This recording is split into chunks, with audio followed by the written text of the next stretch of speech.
Anyway, welcome to a very special mini-series that I didn't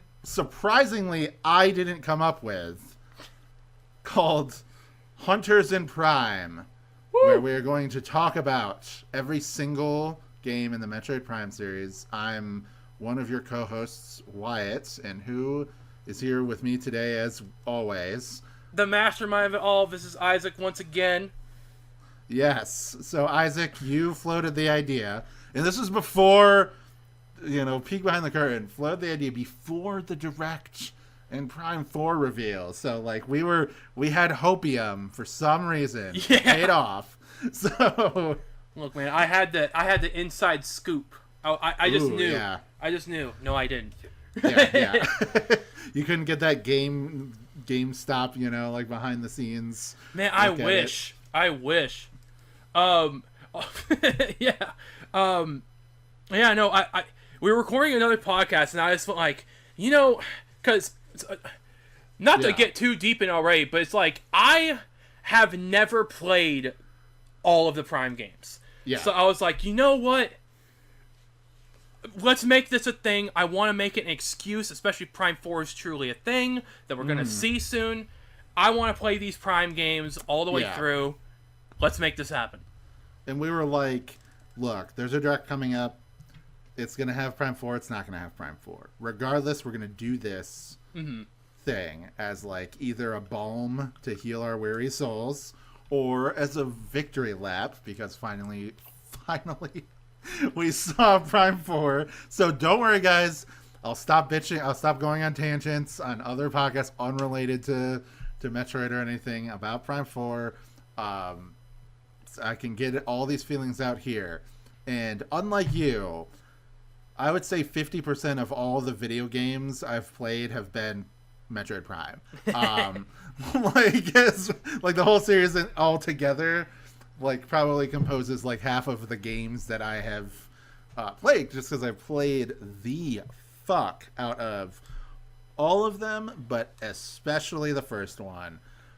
It was, I feel like I have more not a more deep history, but a more vocal history or whatever. I've talked about it before, so I want to hear you first kind of tell me, what's your history with this game series? What's your attachment to it?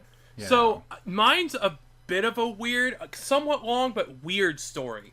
So this one goes back to, I can't remember if I was 4 years old, I think. So I am 23 now. I'm gonna turn 24 in 4 months. So I'm a bit of a baby. Yeah. However, Year of the Dragon. Yes, Year of the Dragon, just like Spyro, baby. But so as you all may know, my older brother was, of course, Nicky, and I remember vividly, it's a weird memory I have, where shout out to anyone who knows of the store Hastings. Yeah. I was sitting in my car, not my car, my fucking little fucking red and yellow fucking little Type-Mobile. I was sitting in the car with my mom while my dad and my brother were inside Hastings. It was a weird, it was probably 7 p.m. on a fucking winter night. Just hanging out. My mom was just hanging out with me in the car or something. I remember my brother coming back for inside Hastings. They had just bought a game. And I was like, oh, what game is it? I hope it's fucking Sonic or something. This is right before I became a huge Star Fox obsessed person. And it was Metroid Prime. And I was like, what the hell is this? But Metroid Prime is one of those games that for a while I still have my original childhood copy, my old Player's Choice copy. Yeah. And it's one of those games that I always came back to all the time. But even though I played it a lot as a kid, for whatever reason, due like memory card corruptions or something like that, I never got past Vendrana drifts. Never did. And then eventually, through like weird shit, friend of mine ended up buying like Prime Trilogy and shit, and was like, I don't want this shit. I don't like Metroid. Here you go. And that's also how I got my copy of Hunter. So I was like, well, there I go. And then like, I want to say it's around like 2019. It's right before COVID. I finally sat down and played Prime, and like all the way through. And we'll get deeper into why, but I fell in love with it. And since then, I have played through Prime 1. Like, this is now my 4th time playing through the game. Cool. And it is the only Metroid game I have ever finished. So I have been the... you know that hard drive article a fucking Earthbound fan plays Earthbound for the first time? That's me with any Metroid game from now on, aside from this. I am the biggest faker on Earth because... this is, spoilers, one of my favorite games of all time, and I love so much about this series. I am a complete faker. I have not played any other entry all the way through. That is, like, that's not that surprising, honestly, just because, like, it was sort of a rude awakening for me as, like, becoming an adult and sort of realizing that, like, this game series that I consider, like, a core personality trait of me is, like... kind of small potatoes to most people. I would say the people who are fans of it are very passionate about it, but like the average Nintendo fan is like screaming their head off about like Mario RPG coming onto Switch and Thousand Year Door and like the new 2D Zelda and things like that, whereas I'm like, cool, that's nice that they're doing that. Yeah. And then the second anything Metroid related comes out, I turn into a fucking Super Saiyan. Like, I just go insane because it's like, I've talked about this in videos before, so if you're familiar with my content, then like either the video I did on Dread or my video like talking about the Metroid series before Dread came out, then I kind of talk about that, where it's like the series just means a lot to me. It's like I have such a deep connection to it, and Prime is a massive rabbit hole I have never had a chance to dig into, and I don't even know if we're going to be able to get into all of it in this podcast, because like might be too much. It's going to be, I don't know how long this is going to be. That's all we're going to find out. Yeah. So like for me, the first Metroid game I ever played was 2 on the Game Boy, and this is like 2001. Let's say I was like 5 or 6 years old when I first played through it. It was the first video game that made me cry. I'll say that, like beating it. Which, by the way, yes, a child could beat that game, so shut the fuck up. Like all you people that are like, this game's too old and hard. No! Just play it. You have save states and rewinding on the Switch, so just play it. Just play the game. Give it a chance. Even the original NES Metroid. I know there's a lot of tedious dog shit in that game, but just play it. Just a little bit to get the context of how much better Super Metroid is than the NES Metroid, okay? Don't, like, there are psychos out there that are like, yes, start with Zero Mission, then play Samus Returns, then play Super Metroid, which is, like, deranged. Like, in the sense of, like, oh, you're playing it in, like, timeline order, but, like, Zero Mission came out in 2004. Samus Returns came out in 2017, and Super Metroid came out in 1993. So, like, wildly different games, different eras, designs, everything. Super Metroid was the first to do, like, the style of gameplay that it did. And, like, you want to see that evolution from 1 to 2 to 3. Anyway, unrelated to that. But the next one I played was Fusion, which came out at the same time as Prime. But I was unaware that Prime was a thing until a little bit later, because, well, first of all, game releases were very kind of nebulous back in the day. Also, I was kind of, I was young. I was 7 years old at that point. So I want to say it wasn't until probably a few months after Prime came out that I even knew of its existence through TV commercials. You know, so like, if ever anybody knows that there's like a famous Metroid Prime commercial where it's like a person's like it's like a live action commercial. Somebody's in like a Samus suit and they're going through the like frigate, and like it's like on this planet a dark secret lies. You know, it's pretty badass. It's like a pretty good commercial, honestly. And like that just got me super hyped. And then it took probably until that Christmas, I think, when they did like a bundle for the GameCube where it was like, $100 and you get to pick a game to like be packed with it, and Prime was one of those games. And so I got that either, I think it was for Christmas, and then so I got the GameCube and I got Prime to go along with it, but I also got like a few other games. I got a Rogue Squadron Rebel Assault 3. I got Simpsons Hit and Run, and I got Crash Wrath of Cortex, which is a huge piece of shit. Rotten game. Yeah, yeah, that game fucking really sucks. And then Prime was the last one, and that was like, I was so excited for it because I loved 2. I fucking was obsessed with Fusion, and like Prime just sort of like filled that. I was like, oh my god, it's like a computer game, but on my GameCube. You know, that's how my brain rationalized it, because like the only like FPSs that I had played at that point were like Serious Sam and Halo. Like that's the it. Best one. You know, yeah.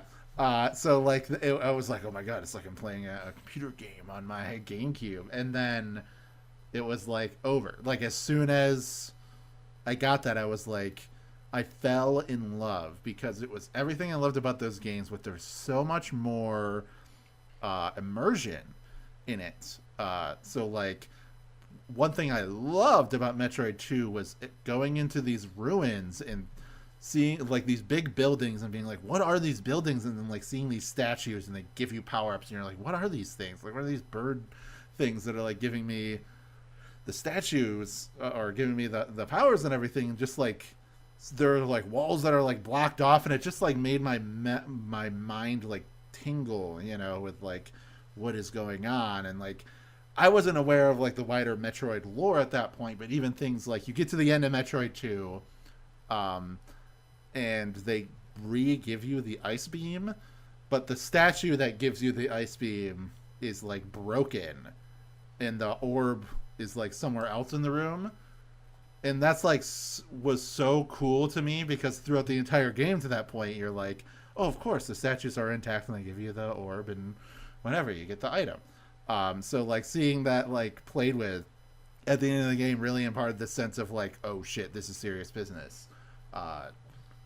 And Fusion had more of a direct story to it.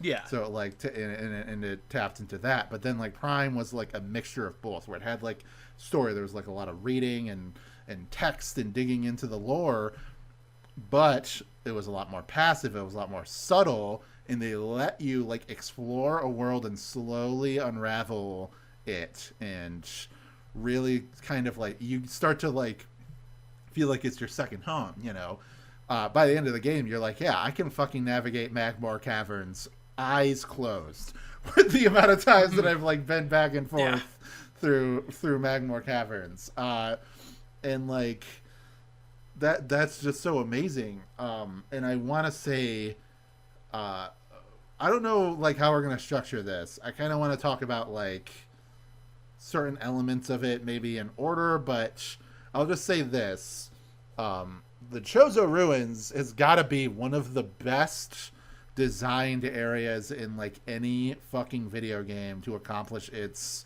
the goal of what it's trying to accomplish. It might be like the best area in any Metroid game. Like honestly. Yeah, no, so like I think the entire beginning of Metroid Prime is like perfect.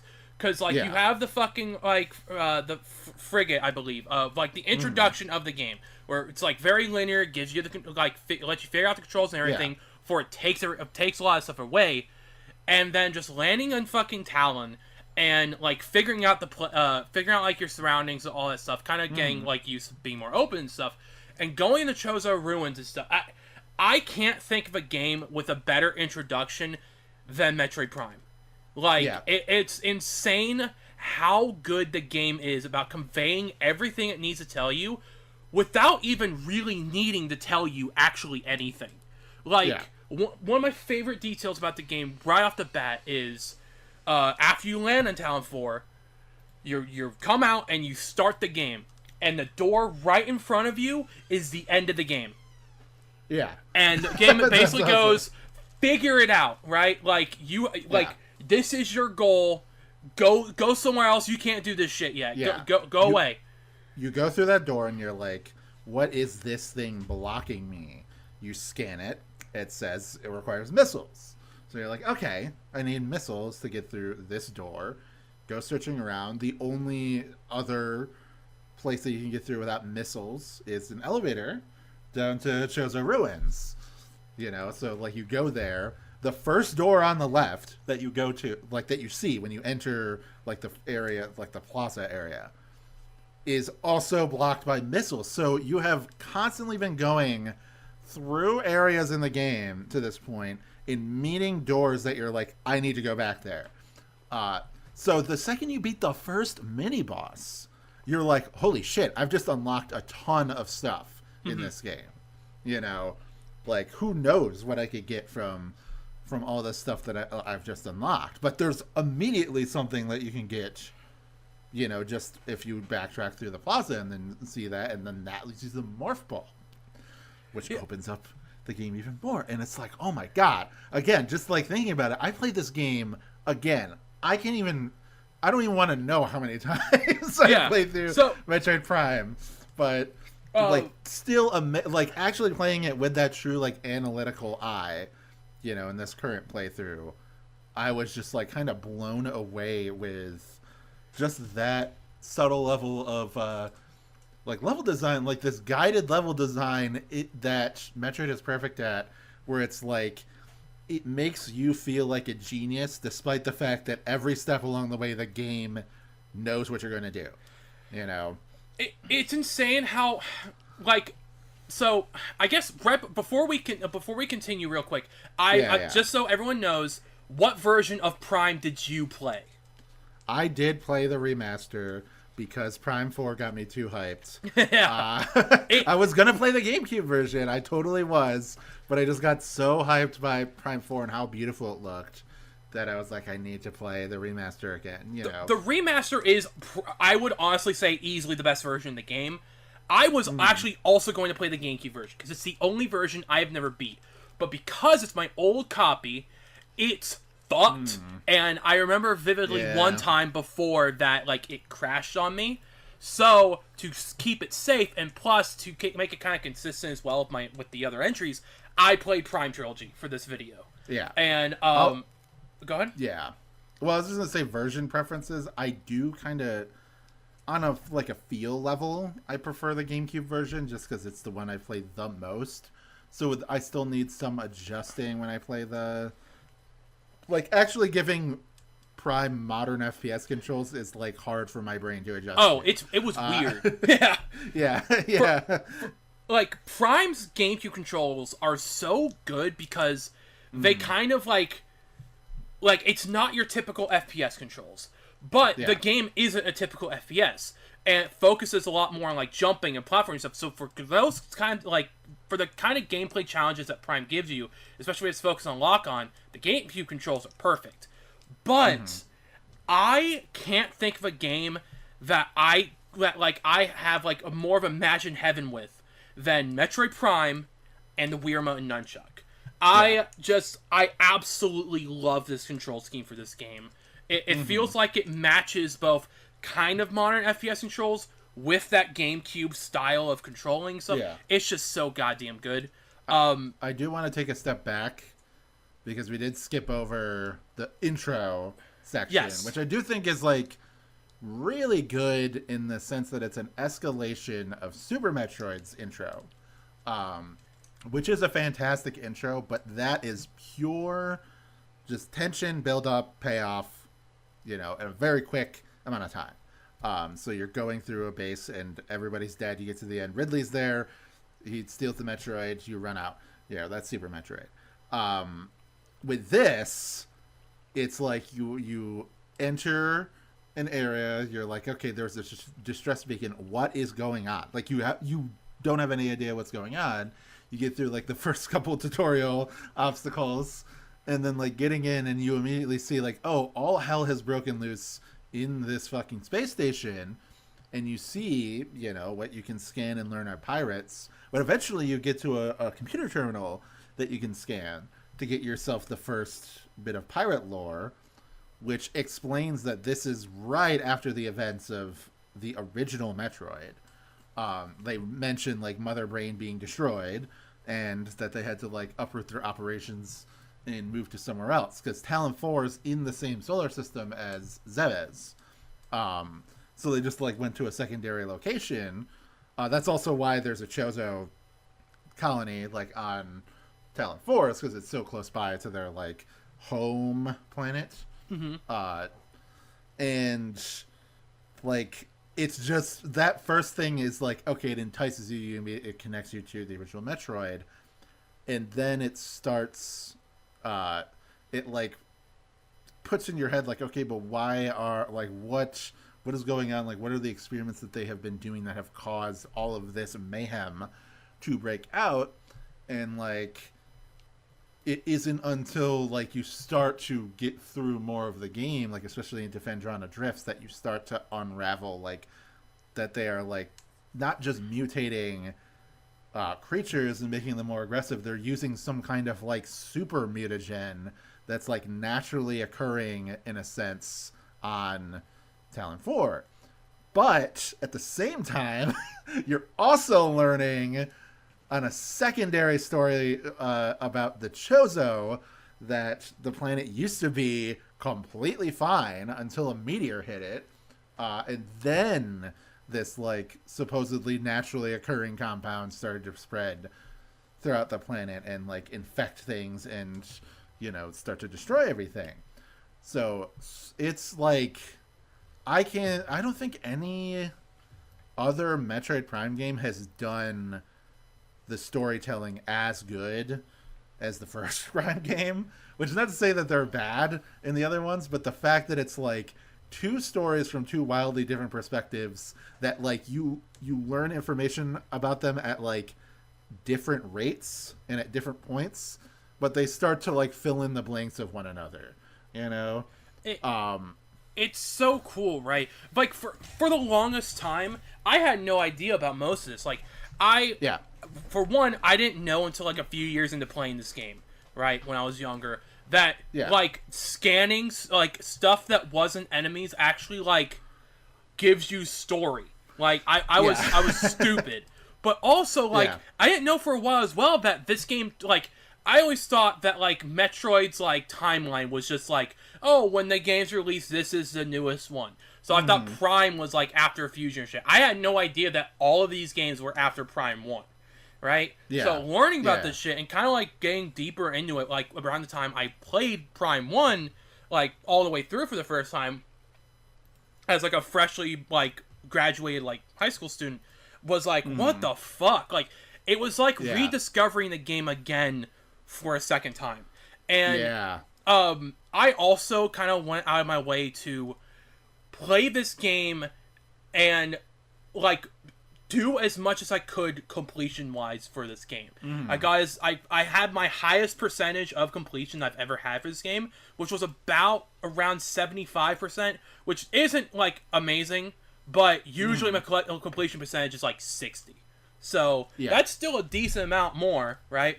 I think my collection would have been much higher had I got more fucking missiles, but we'll get to that later. But it's just so cool how like you can almost like customize your like, it's weird to say like this, almost like customize like your story with this game, like how much story you get with it, especially in the introduction, where as a kid you're like, oh, I'm on this weird ship and there's this bad dragon and now I gotta get out of here because it's blowing up.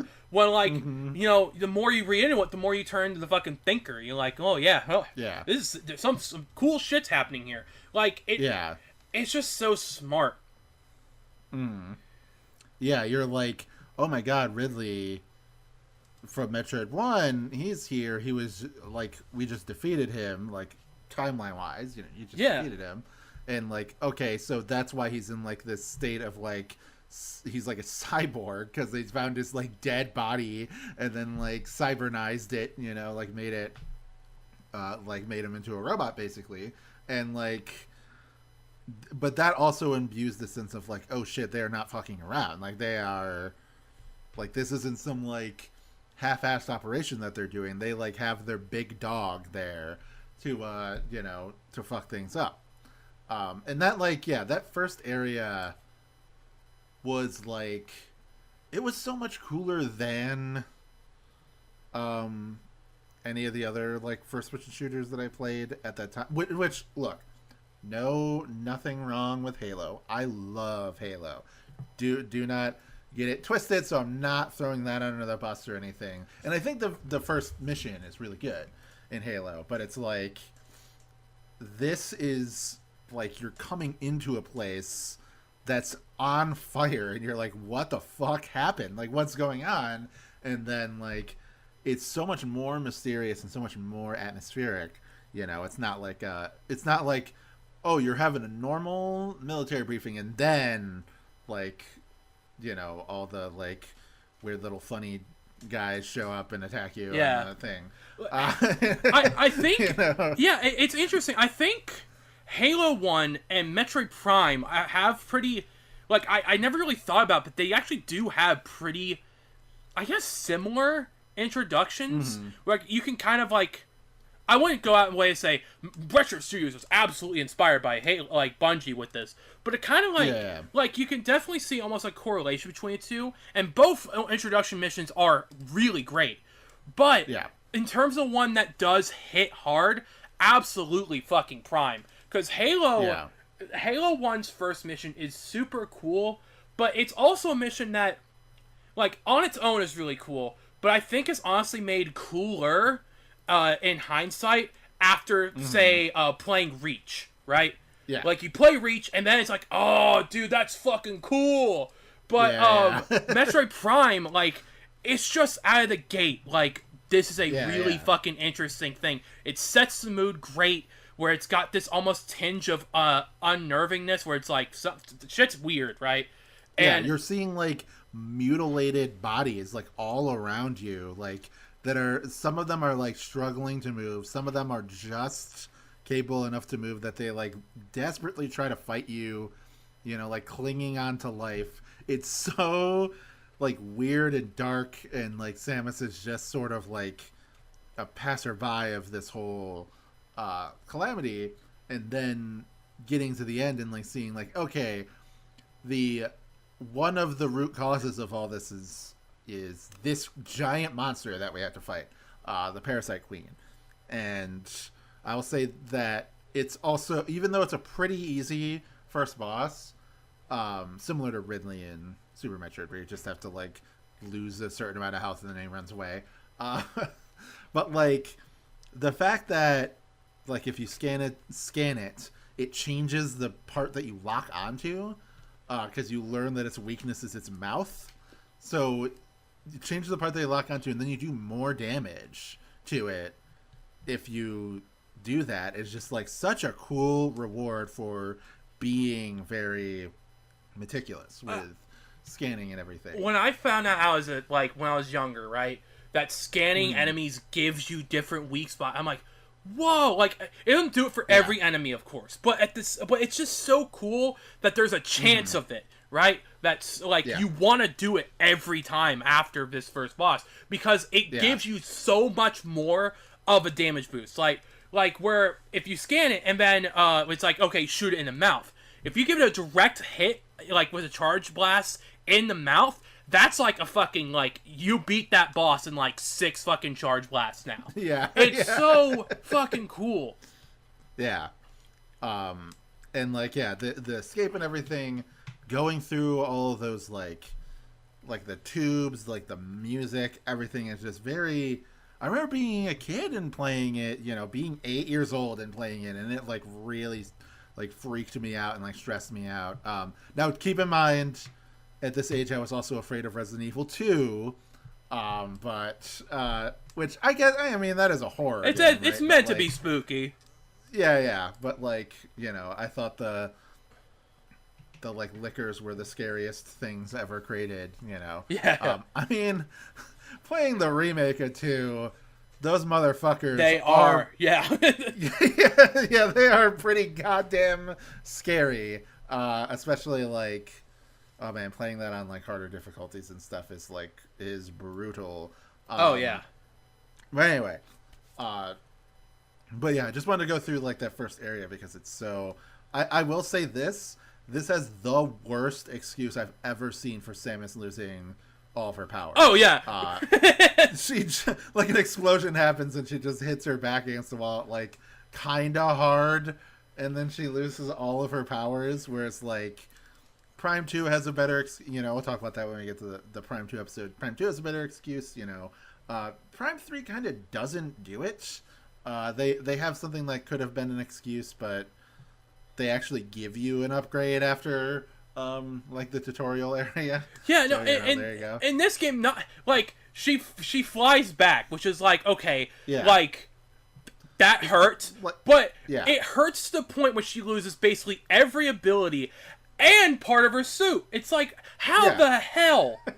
What? Yeah, her suit downgrades like 1 tier because of like hitting her back against the wall pretty hard.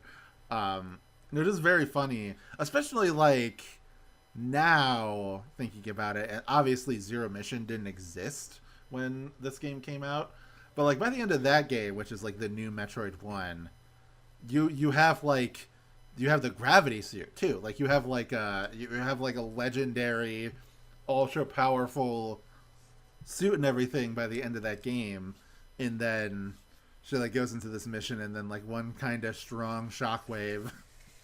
Like it's like, well, lost all that progress. Yeah. Anyway, Gosh. you gotta get. Thankfully, there's a Chozo planet right here, so you can get all my stuff back. Refuel, yeah.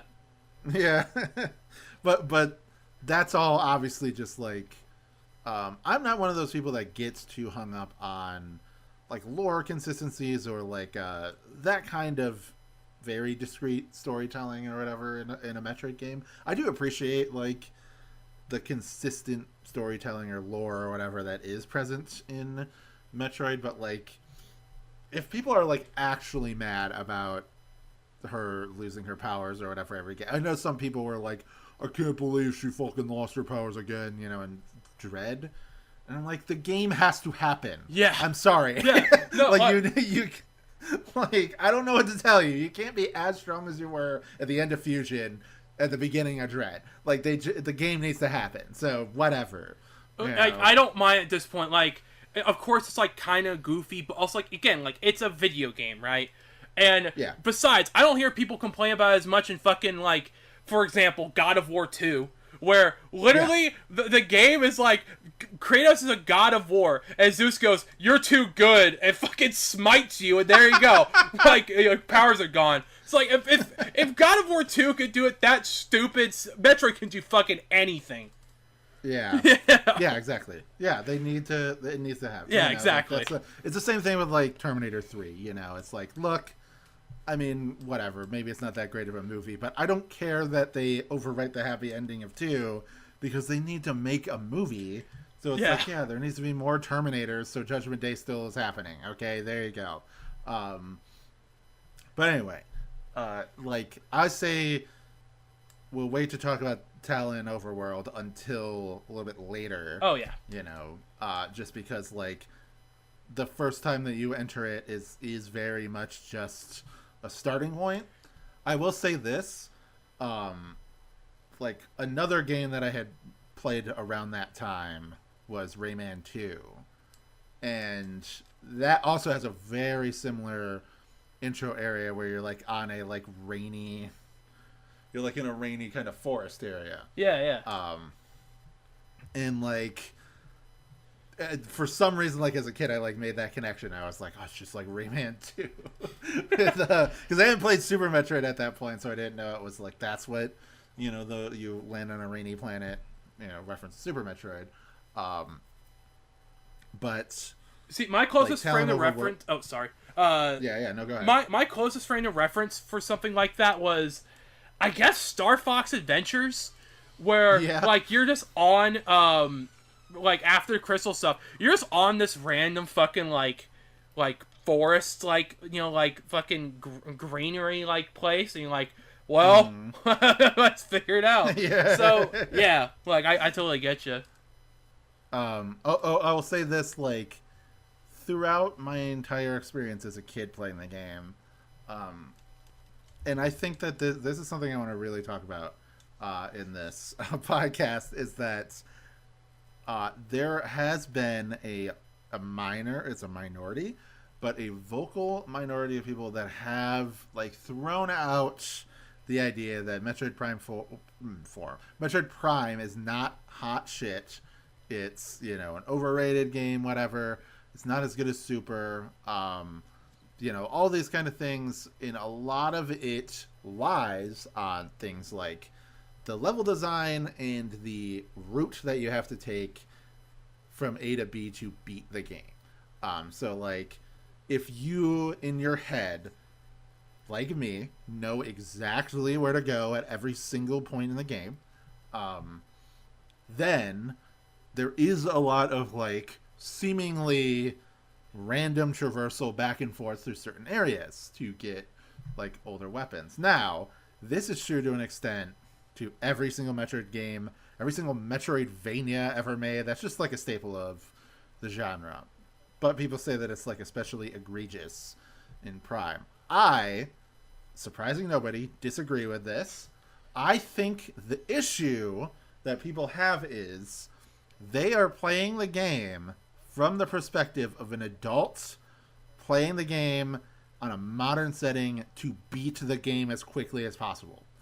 And I think so many problems that people have with not just old games, but new games stems from that mindset. That people are just playing games to beat them as quickly as possible. Do you agree with this assessment, or am I going too far? No, I think I do agree. Yes, because I can explain more if you need me to elaborate on like what I mean by that. I mean, I definitely would like to hear you talk about it. I mean, sure. So give us some more content in this podcast, but yeah, of course. So the thing is, I think when you start to boil down a game to just a checklist, it removes a lot of essential parts of the game. A lot of like the dicking around, the mistakes that you make, the areas that you might not have like found or noticed if you're just going from point A to point B. When I was a kid playing through Metroid 2 and Metroid Prime and everything, like I wouldn't just try to get through the game as quickly as possible. I would explore. And I would go, if I got the missiles, I would go check every door that I could open with the missiles. Not just like in my immediate vicinity, and as soon as I found the way forward, I would go the way forward. I would go and check that all out. So you know what you find when you go and do that? You find the first artifact right back in front of where your ship was, like in Talon Overworld. You go there, there's a like the end of the game, like where you put all the artifacts. So immediately, right at the beginning of the game, as soon as you beat the Hive Totem, which by the way, should talk about the music at some point, because whoo boy, does that fucking mini boss theme kick ass. But you beat that, you get the missiles, and then you get the first artifact, and it's like, all right, here's 12 more. You can scan all the totems, and they tell you the room that the artifacts are in. You know, like it's like coded, but like the highlighted word in the lore will correspond to a room on the map. Like all the rooms in the map have names. And like all of the artifacts are like linked to one of those. Like they'll have something in their description that links them to a room name. So I'll say I never needed a guide to find them because the game supplies the materials. And I also had found plenty of them before you get to the end of the game and you need to find them. I would say this, now that I know where every single one of them are, I never get to, like, as soon as I beat the Omega Pirate, there's like 2 left that I have to get. And I always save the first one for last, just because like you get it and then immediately do the Ridley. That's what I did this fight. playthrough. Yeah. So like after that point, it's just like, okay, there's the 2 in Phase on Mines, that I need to get, and then like maybe like 1 or 2 in Shows of Ruins, but like, I just take my time exploring and checking out I didn't wait until the end of the fucking game to like go and like do everything all at once. Yeah, I was like, I wait until natural breaks in the story are like, okay, I have like everything I'll need to get these ones. I'll go get them now. So I'm just gonna go and like go to Fendrano Drifts and get all those ones. As soon as you get the plasma beam, you can get all those ones there. It's yeah.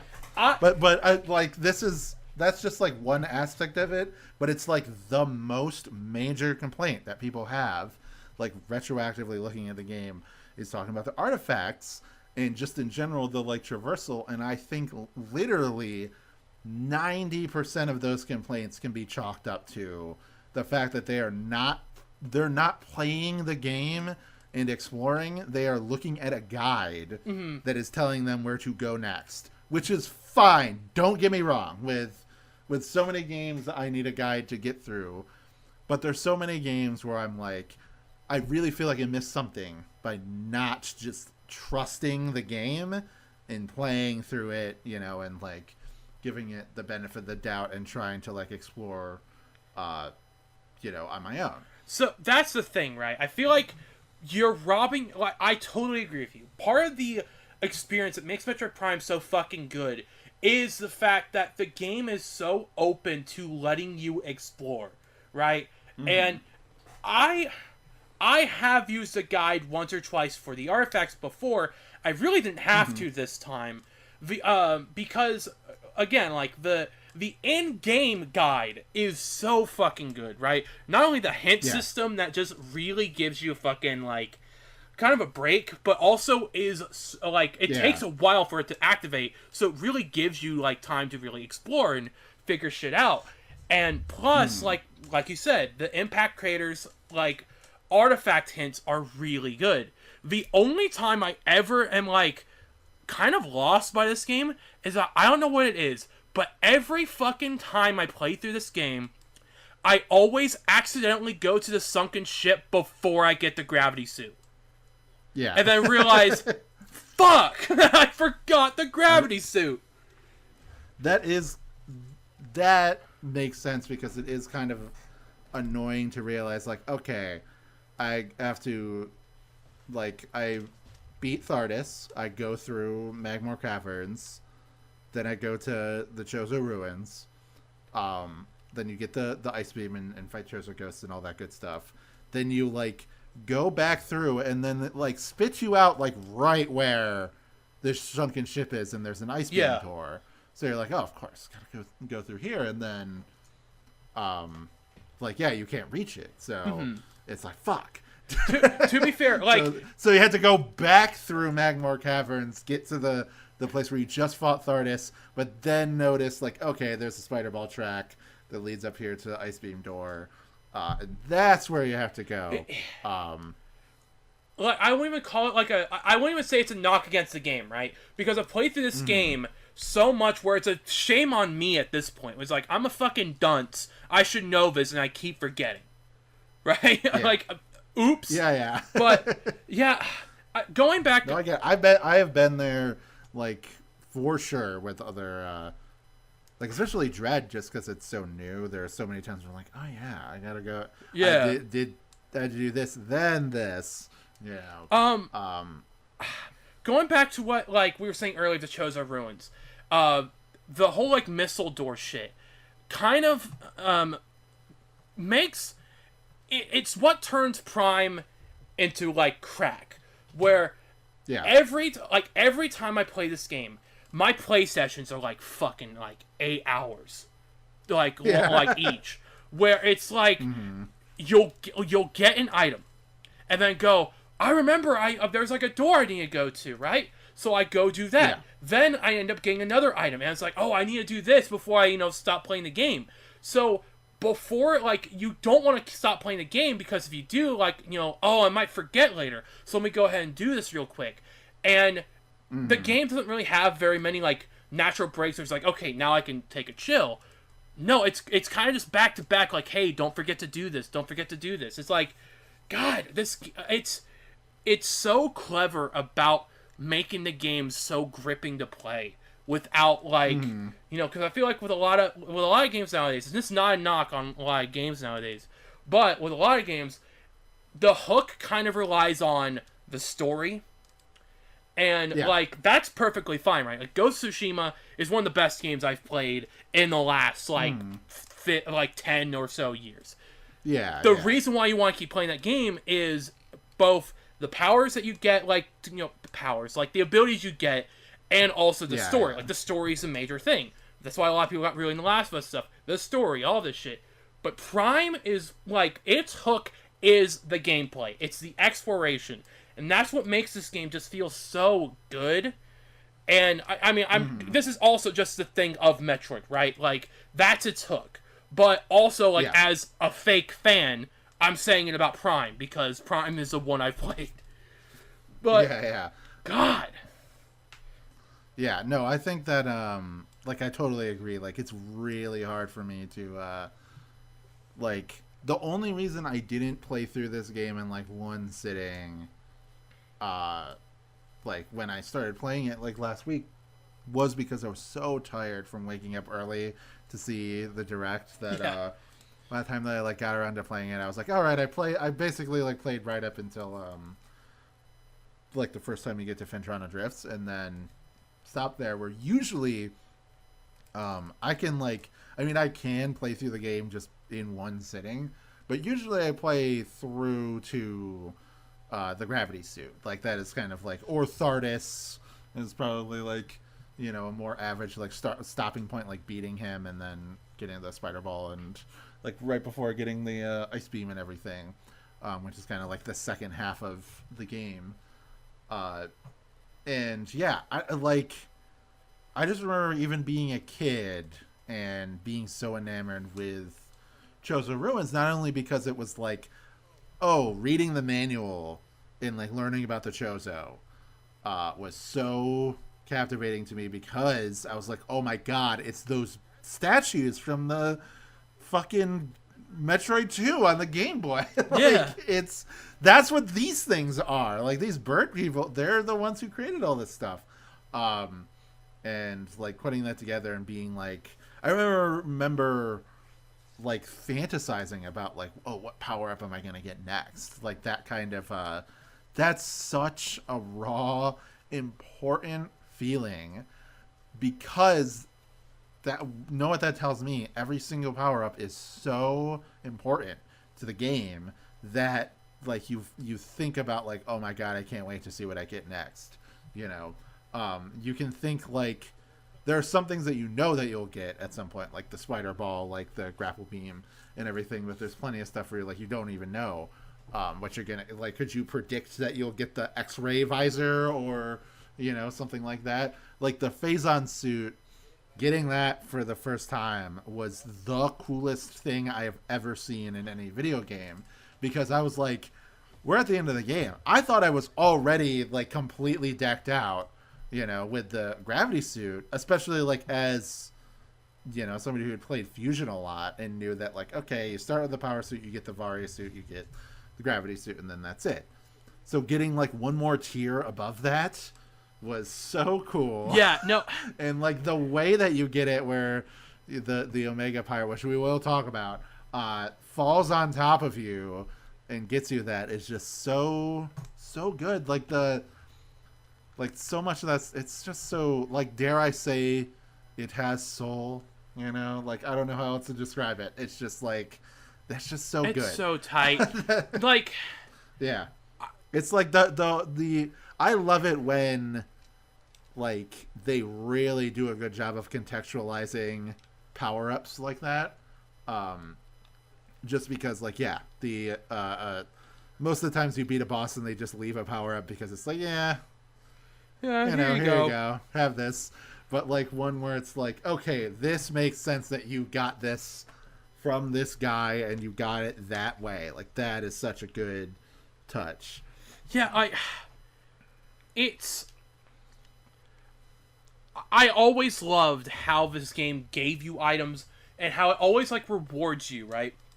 Like, we'll probably get into it a bit deeper later on, but I always love how, for example, aside from the super missile, all the extra, like, beam attacks are completely optional, right? Yeah. Like, I didn't get the flamethrower, I believe, when I first played through the game.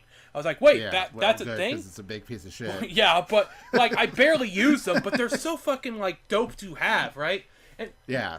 The ice spreader is bad. Oh, yeah. Like, that is, like a supremely good thing. Wave Buster is, like, decent, but the flamethrower is, like, total garbage. I think Plasma Beam is too good. It's just this, like, normal Plasma Beam is so good that, like, the flamethrower, like, being a slow trickle of DPS is just bad compared to, you know, just charging up the plasma. I think I used it one time every playthrough. Yeah, like even the Metroid Prime, which is supposed to be like hit it with everything you got.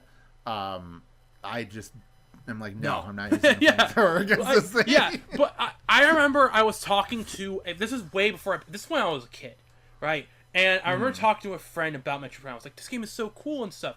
And I didn't know any better because I hadn't finished the game or anything. And I remember, like, they were like, I don't like that game because, you know, you lose all your powers and you just, like, you spend the whole game working to get them all back. Like, there's no point. I remember, like, growing up a little bit and thinking, what a fucking idiot, right? Where it's like, yes, truthfully, one of the last power-ups you get is the grapple beam. But by the time you have that, you have an extra visor, you have 2 more beams, because I believe you get it after, remember correctly, you get it after the ice beam, right? You have a whole new fucking suit, and just, like, you get so much more experience in the fucking game. Yeah, space jump. All this shit, right? It's like, yeah, you work towards getting your old power-ups, but you also get so much more, right? And by the time you have it, you are playing this game completely different from when you did at the start on the frigate. Oh yeah, like like boost ball, you know. Oh yeah. That. Like, I remember, like, getting that, playing around with it, and then being like, what is this? And then, like, figuring it out, and, like, at the second it clicked, I was like, holy shit, this is so cool. And then they, like, went completely apeshit with the boost ball in 2 and 3. They, like, there's some devious puzzles in 2 especially that require the boost ball and the spider ball, like boosting from one track to another and that kind of thing. So good. I cannot wait to see if they put any of that stuff into Prime 4. I hope they, like, make some of the most psychotic puzzles in existence, like, for Prime 4. Like, because there was a few that were, like, really fucked up in Dread, but not enough of them. I feel like there need to be, like, 4 or 5 more that were, like, just really fucked up in Dread. And I feel like Prime 4 can deliver that. Yeah, I feel like they've just been brewing so hard where it's like they gotta let it out somehow. Like, like, come on. Okay, so I guess the only other stuff that I do want to say about, like, Chozo Ruin specifically, in this kind of extends to all the parts of the game, is that one thing I fucking love about Metroid Prime 1 over the other games, the 3 kind of has this, but, like, 2 is especially just you go to an area, you beat it, and then you leave it, and you never come back to that area until like you need to come back for the Sky Temple keys. And Prime is so much more interconnected.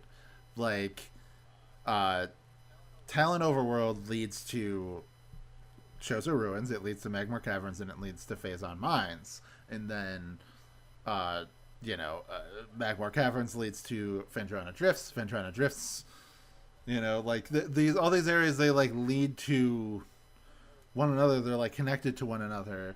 And they also aren't just, you don't get everything from your first visit, you get, there's like different, like, oh, in the second visit you get to explore this section of it because you have these powers now, and Phendrana Drifts, holy shit, they really give you bang for your buck in that fucking area, because you go there multiple times, and every single time you go there you explore a new, like, really different part of the area, like, oh, you go there like the first time you're exploring some kind of like, just like buildings and ruins and everything, and then you go to that valley, you get the boost ball, you come back to it later after getting the space jump, and then you go to the temple, you fight the Sheegoth and get the wave beam, and then you go through like a completely different area with the space pirate base, and it's like, damn, and that's all like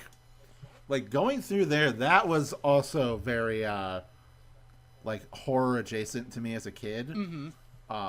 Like going so deep, like getting deeper and deeper into that base, and then getting to the end, getting the thermal visor, and then all the lights shutting off, and then the Metroids are like breaking out of the glass and screaming, and you can barely see anything.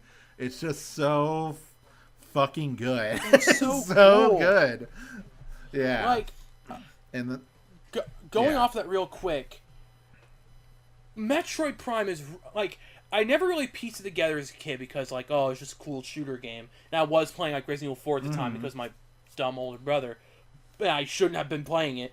But Metroid Prime is also like really figured out this playthrough. Metroid Prime is really good at being like kind of a creepy game, right? You've got moments like that in the Space Pirate Base, but also something that I really fucking like that I realized whenever you fight, for example, also Phendrana Drifts, the like the big Sheegoth, about how every enemy, like mainly the bigger enemies, always stare at you, right? You never leave their sight. They always turn towards you. Yeah. And like fighting at Sheegoth, it was like, man, this is kind of creepy in a weird way, where it's like this enemy is just staring right at you as you try to like frantically fight it.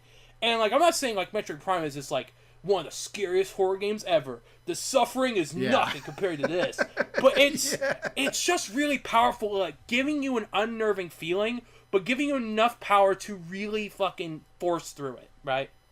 Super cool. I mean, this kind of game, like, Metroid is supposed to be a send up to Star Wars and stuff like that, to like Boba Fett, like that kind of bounty hunter sort of like swashbuckling adventure. And like obviously like atmosphere and like creepiness has been a part since the beginning. You know, it's in the original Metroid, like especially like you enter Torian and it's like so hostile. But like 2, I feel like was when they really nailed the feeling of Metroid, of like going deeper into a nest and realizing there is no way to get back from this, and like with 2, like I remember being scared out of my mind when you get to the final area with all the Omega Metroids, because they're like so big and dangerous, and they take like 25 missiles or something to kill. They take like a shit ton of missiles to kill, and like just like getting to the end and like, oh, before you fight the queen, you have to fight like a bunch of freshly hatched like larva Metroids. They're like the classic Metroid you have to freeze and shoot and everything. And like killing those one by one, and then like confronting the angry mother, that I feel like is very much like represented in the Sheegoth fight. Because I remember feeling really bad as a kid, like killing the baby Sheegoths, because like learning that they're babies, and then like blowing their back off, and then like killing them, and they like moan and like breathe out like sucks. frosty air and their like dying breath. It's like fucking horrible. Yeah. It's so like it's just, and to me that's Metroid, is like, you know, the sorry, I gotta kill you to get my mission done, and like making you feel bad about that. Like Metroid 2 did it, and then like yeah, they did it here with I mean like fucking even Super Metroid, where it's like you think the baby Metroid has like betrayed you, but it actually does remember who you are, and then like at the very end when you're about to die, it comes in and saves you, sacrifices its life, and then that gives you the boost.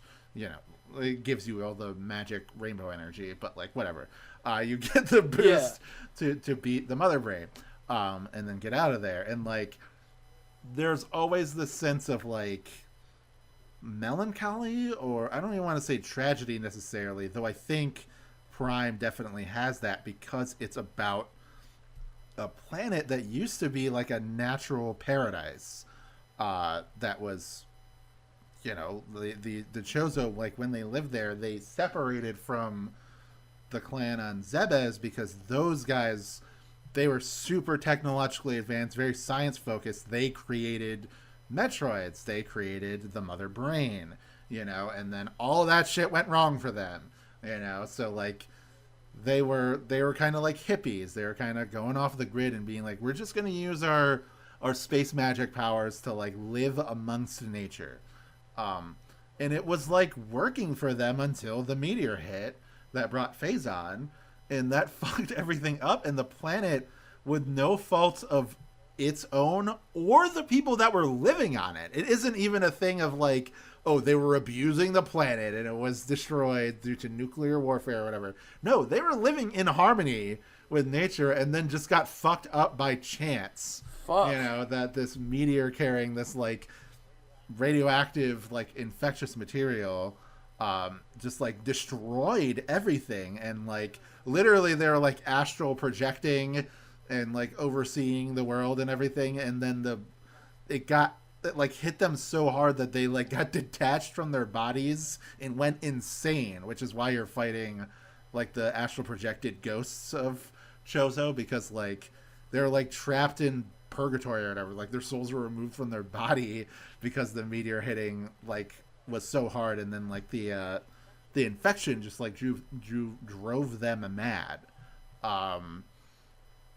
And like that's just, it is really sad, which is why it's really cool that this is one of the few Metroid games where Samus does not blow the planet up. Yeah. At the end. Yeah, no, it's super like, cool. Yeah. But man, there's still so much more to say, and we've been going for an hour. Fuck. So strap in, guys. Yeah.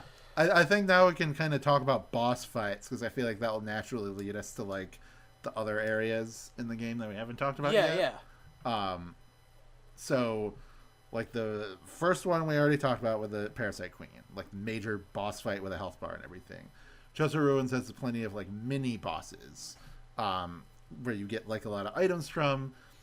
Mini bosses are very front loaded in this game compared to other like Prime 2 and 3 and everything, where they're more like spread out evenly, and then there's the big area bosses, you know, that are like, you know, when you're fighting a major boss in those games. But I don't mind that too much. I do kind of wish that there was more like, I don't know, there was a little bit more. And you do get to the point by the end of the game where there's like some mini bosses that just don't give you anything. Like when you first fight elite pirates, you know, which are the big guys, yeah, big boys. Yeah, those are more just progression barriers than they are like, oh, you beat it and you get an item, which is fine. Like it makes sense that you wouldn't get the Phazon suit until you fought the Omega Pirate, which is like the big fucked up alpha version of them. But like the first like big boss you fight on Talon is Flagra, big flower guy, very weird boss to fight on a like as a first one, because it's a puzzle boss. Yeah. Like that is very strange. I understand if people don't like this boss, but I have always thought it was like really cool, really intimidating, and it did like kind of wall me as a kid. Like I had trouble like getting through it like when I was like 8 years old, just because like, you know, it can deal a lot of damage pretty quick. It can be pretty snappy, like with knocking the solar panels back into place. So like you really need to like get on its ass and stun it like semi regularly so it doesn't do that. And I'll say this: there's an underrated element of extreme difficulty in Prime is 100% of the enemy scans, because there are so many things at the beginning of the game that are one-off enemies or bosses or whatever that are like very easy to like absent-mindedly miss if you're like, all right, I want to scan everything. Oh fuck. Yeah. Because there's normal war wasps, but then there's red ones that you fight in the hive totem fight, and then there's the green ones that you fight in the flamethrower fight, and those never show up again in any other context. So those are the only times you can scan those normal enemies. So if you're not thinking about it and you're just like, okay, I'll scan the boss and then whatever, you'll miss those, and then you should have luck. And Flagra has one where its tentacles that are blocking the bomb slots are different scannable enemies than the main body. Wait, really? So, yes. So that's something that like I never knew, because I don't think I've ever done a 100% all enemies scanned, just because of how many like random fucking one-off like once you leave this room this enemy never respawns kind of things there are in this game, which is both really cool and really annoying. Yeah. Like that's the because there's like in Phantrona Drifts there's ice shriek bats that appear one time when you enter a room and then never again after like you like leave that room and like do something.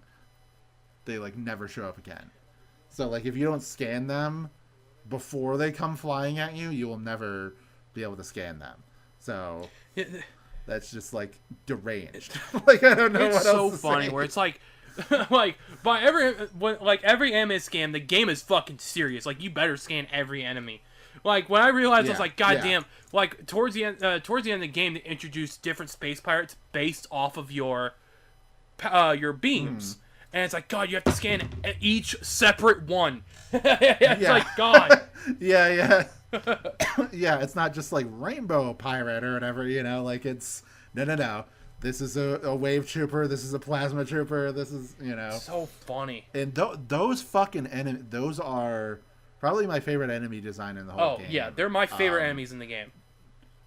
Just because, like, the black carapace and then the, like, glowing parts of like, you know, like the color of the suit is so cool. The pirates are just super badass in this game in a way that they just were not in Super. Like I like the super like weird crab guy pirates, but like the ones in this, you know, they're like fucked up lizard guys with like antenna. There's the shadow pirates, which have like a big cyclops eye, which is always cool. And then like the troopers, which are like you know, special armor, and you know, I would say like the most pathetic ones are the ice troopers, because you can just freeze them and blow them up with a missile. I think they did change that in later versions of the game because you can't do it in remastered. But yeah, so it is very funny in Prime Trilogy. Like, you can like freeze the enemy, but missiles do not kill them immediately. In fact, I don't know if missiles work on them. So basically, like you charge. Which makes that's way better game balance and more like the intended design of that enemy, because otherwise they're like pointless because the ice beam is just so goddamn busted with like freezing enemies, hit it with a missile, it's dead. I believe they're the only enemy where you can't do that. I just use like the ice barrier and then one more like charge blast and they're good. But I vividly remember playing this game like when I was like 11 or 12, right? And getting the farthest I had gotten at that point on GameCube, which was the Space Pirate base. And like fighting the pirates for the first time and hearing their like unique theme you hear whenever you fight them, it's super fucking cool. Oh yeah, man, yeah, God, the music is so good, and I mean, it's good in all of the Prime games, but like, just each of it's so like iconic in Prime 1, especially. Like, all of the areas are just so good. Like Fendrana Drifts is like almost like a perfect area theme, because you get like this amazing, beautiful, tranquil track, and then you get to the second half of the area and it's funky as fuck. It's like they so just turn good. into like a techno remix. It's like Sonic, where like the Act 1 is the normal song and Act 2 is like a remix of the Act 1 song. God. Another favorite track of mine is also the Sunken Ship theme, where it's like super like woozy. God. It's so, my God. Yeah, that is my favorite section in probably any video game, I would say, just because Metroid Prime is my favorite game, and it's my favorite section in that game. Because it's so awesome to like revisit the beginning of the game through a new context, and they like take like the creepiness of the beginning of that game and the like mystery and transform it into this like sorrow, as you're like going down and down through this like gigantic space station that crashed into this planet, and like all the like the water and all the like nature that has already overtaken it. It's just like beautiful. Like the game has like a really strong theme of like the power of nature, because like I said, the idea of, you know, this is a planet that has long since died, in the sense of like the intelligent race on it's wiped out. Almost all the life on it has been wiped out, but it's still clinging on by a thread, and you got there just in time to stop complete extinction, you know? And like having these moments where like you have these you know, the Chozo ruins that you go to, not just the area Chozo ruins, but like, you know, the other areas that go throughout the game are like, they're broken and desolate, but they're like, creatures live there now. You know, war wasps have made nests in the walls, and like there's the Reaper vines and everything like that. And that's like, there's something beautiful about that life continues despite the fact that the people who created this are gone. Whereas the space pirate bases are always like tumors. They're like stapled onto the architecture of the planet, and they're like invading it, and they're hostile to anything but space pirates. Like they just, you know, they completely exterminate anything else that isn't themselves. There's like in that vicinity. There's even like logs and like flavor text and stuff about like, you know, hunting vermin and whatever. And like there's just like lab experiments and that kind of thing. It's just like this ghoulish nightmare thing going on top of this like planet that's already suffering so much, and they're just like making it worse because they don't care about the planet. They care about the resource that they are mining from the planet because of its like battle applications, you know.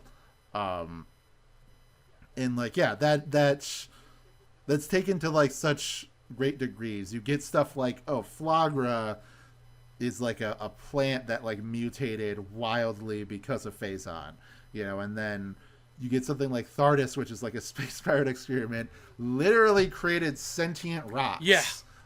They like, that is like, you know, a really dumb boss, but like a really cool concept and everything. And like, just in general is like a much more traditional boss fight than Flagra was, which is like, you know, again, like I do like Flagra, but like Thardus I feel like is the first like real, like this is a fucking boss that I'm fighting in the game, especially because like it's kind of a drag out fight, you know, like depending on how much hunting you've done, you probably are going to be pretty low on missiles if you're using super missiles on it to like break its body parts, you know. And I love a boss fight that physically changes the more you fight it. It's so cool. Like, so that you know that there's a progress to the fight, and it, like, you know, partway through the fight, it, like, creates this ice storm around it, so you can, like, barely see where it is, and you can, like, you gotta use the thermal visor to find it and find the weak points and everything, and then, you know, by the time that, like, you get to the final section that you need to destroy, it's, like, mid-section, it, like, the storm stops, and it's, like, more, like, serene and, like, clear than it has been, like, since the beginning of the fight. Just so Thordis, cool. Just, like... Thordis is one of my favorite fights in any video game ever. In fact, aside from maybe Bogmire from Luigi's Mansion, fucking weird pick, but aside from him, and, like, the Fury from Metal Gear Solid 3, like, it's probably my favorite boss fight in any game. Well, I fucking love really Thordis. Good. It's such a cool fight, and it's wild how, like, that's one of my favorite bosses, and it feels like there's no really bad boss in this game, right? Like, a lot of the mini bosses are super fun, and they're short, but they're sweet. Flagra's a super, like, cool boss, and then we'll probably get to it even more later, but the Omega Pirate is such a fun fight.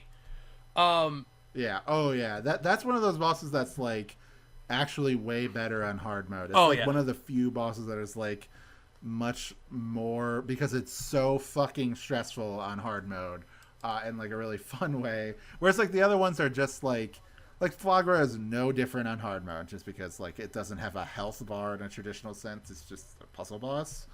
But then, like, Thordis is, like, it doesn't, like, fundamentally change the fight. It just sort of increases his health and, like, how much damage he does. So it just kind of drags the fight on. Whereas, like, with the Omega Pirate, it is such a hectic, like, time-sensitive fight, and he's, like, constantly summoning hordes of other enemies to help him that are, like, distracting you from trying to hurt him. It's just, like, it's just, like, such a great fight that's, like, improved with hard mode. I'd say the only fight that I would lean towards being bad, even though I do like it, is the final form of the final boss. But we can get to that. Just because it's so ridiculously easy for me, that it's just, like... But not in the sense of, like, in Super Metroid, once you get the Hyper Beam, you just, like, kick the Mother Brain's ass. It's, like, not a fight at that point. In this, it's, like, still like a fight. Like, it still takes a while to beat it, but it is just sort of, like, it only has a few attacks. It has, like, a lunge and then, like, a shockwave thing.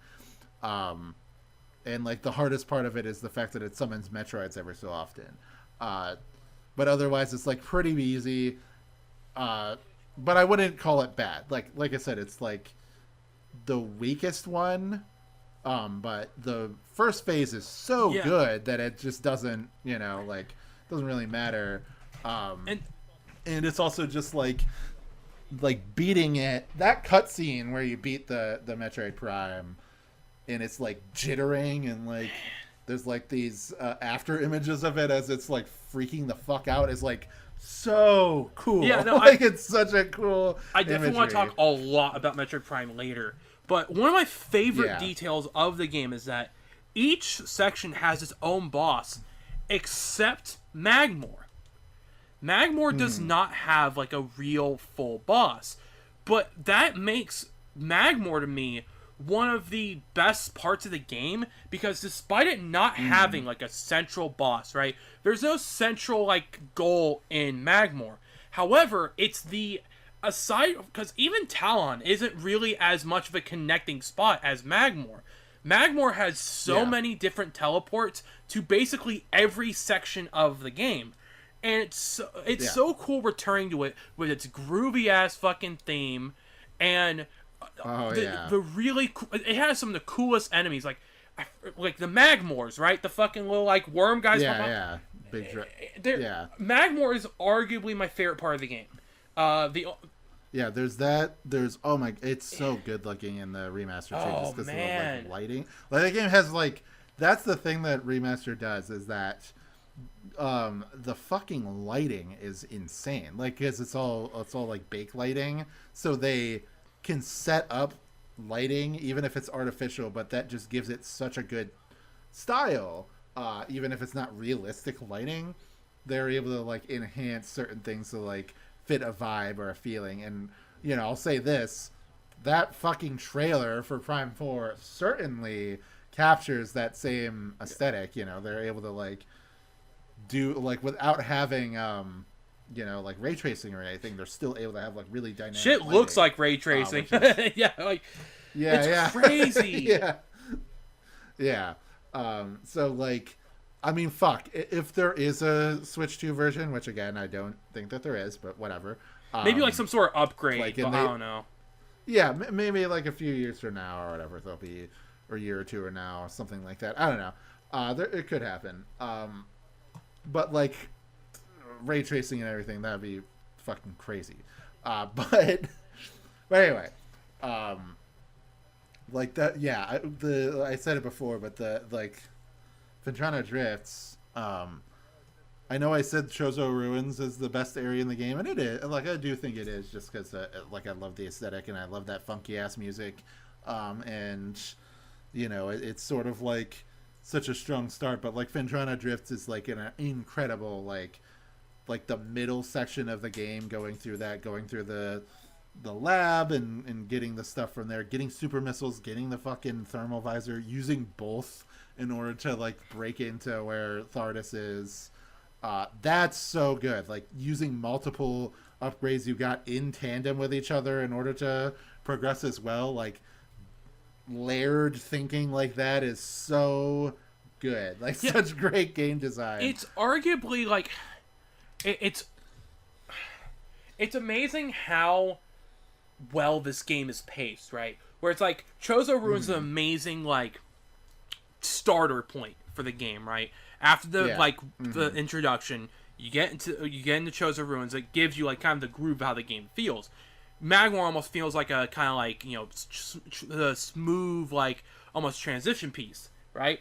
But Vendrana feels like almost like the next climax. Like it's arguably the most important part of the game because it's where you meet your first space pirates. It's where you get a lot of your most used abilities, like the spider ball and the fucking your first your first beam.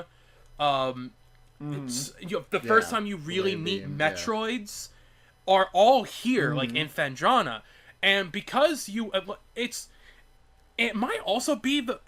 Correct me if I'm wrong. Is Vendrana the biggest area in the game? It's either this or Phazon. I think so. Like the Phazon mines. Yeah, I think it is. It's at least the most diverse because, like I said, you have like the introductory area, and going through there, like these kind of like connecting area. Then you have like the temple, which is smaller, but it is like a different aesthetic and fucking gorgeous too. Man. Like just the temple's like it's like a huge chapel kind of building, and then it's like all frozen over, and like that Chozo statue where like the water has like dripped down so much that it's like frozen into like a huge pillar of ice, and you have to use the plasma beam later to like freeze it or to thaw it. So good.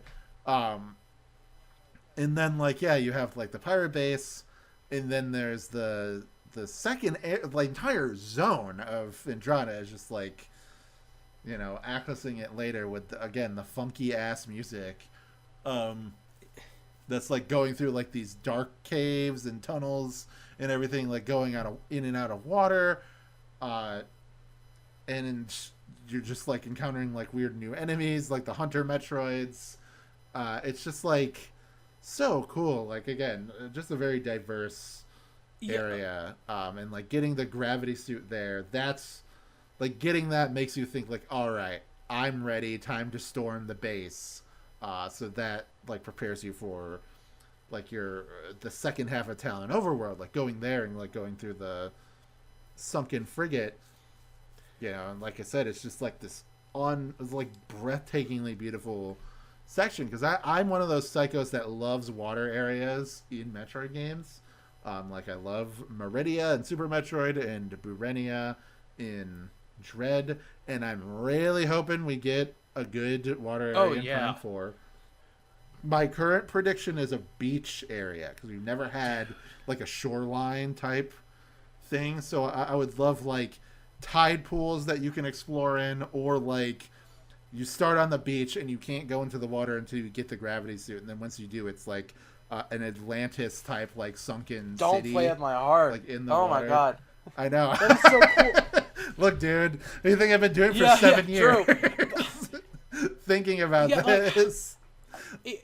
Phendrana is just so fucking smart, right? It really evolves as you really progress through the game, right? Where it feels like every little like change you do really feels like Phendrana gets even bigger, right?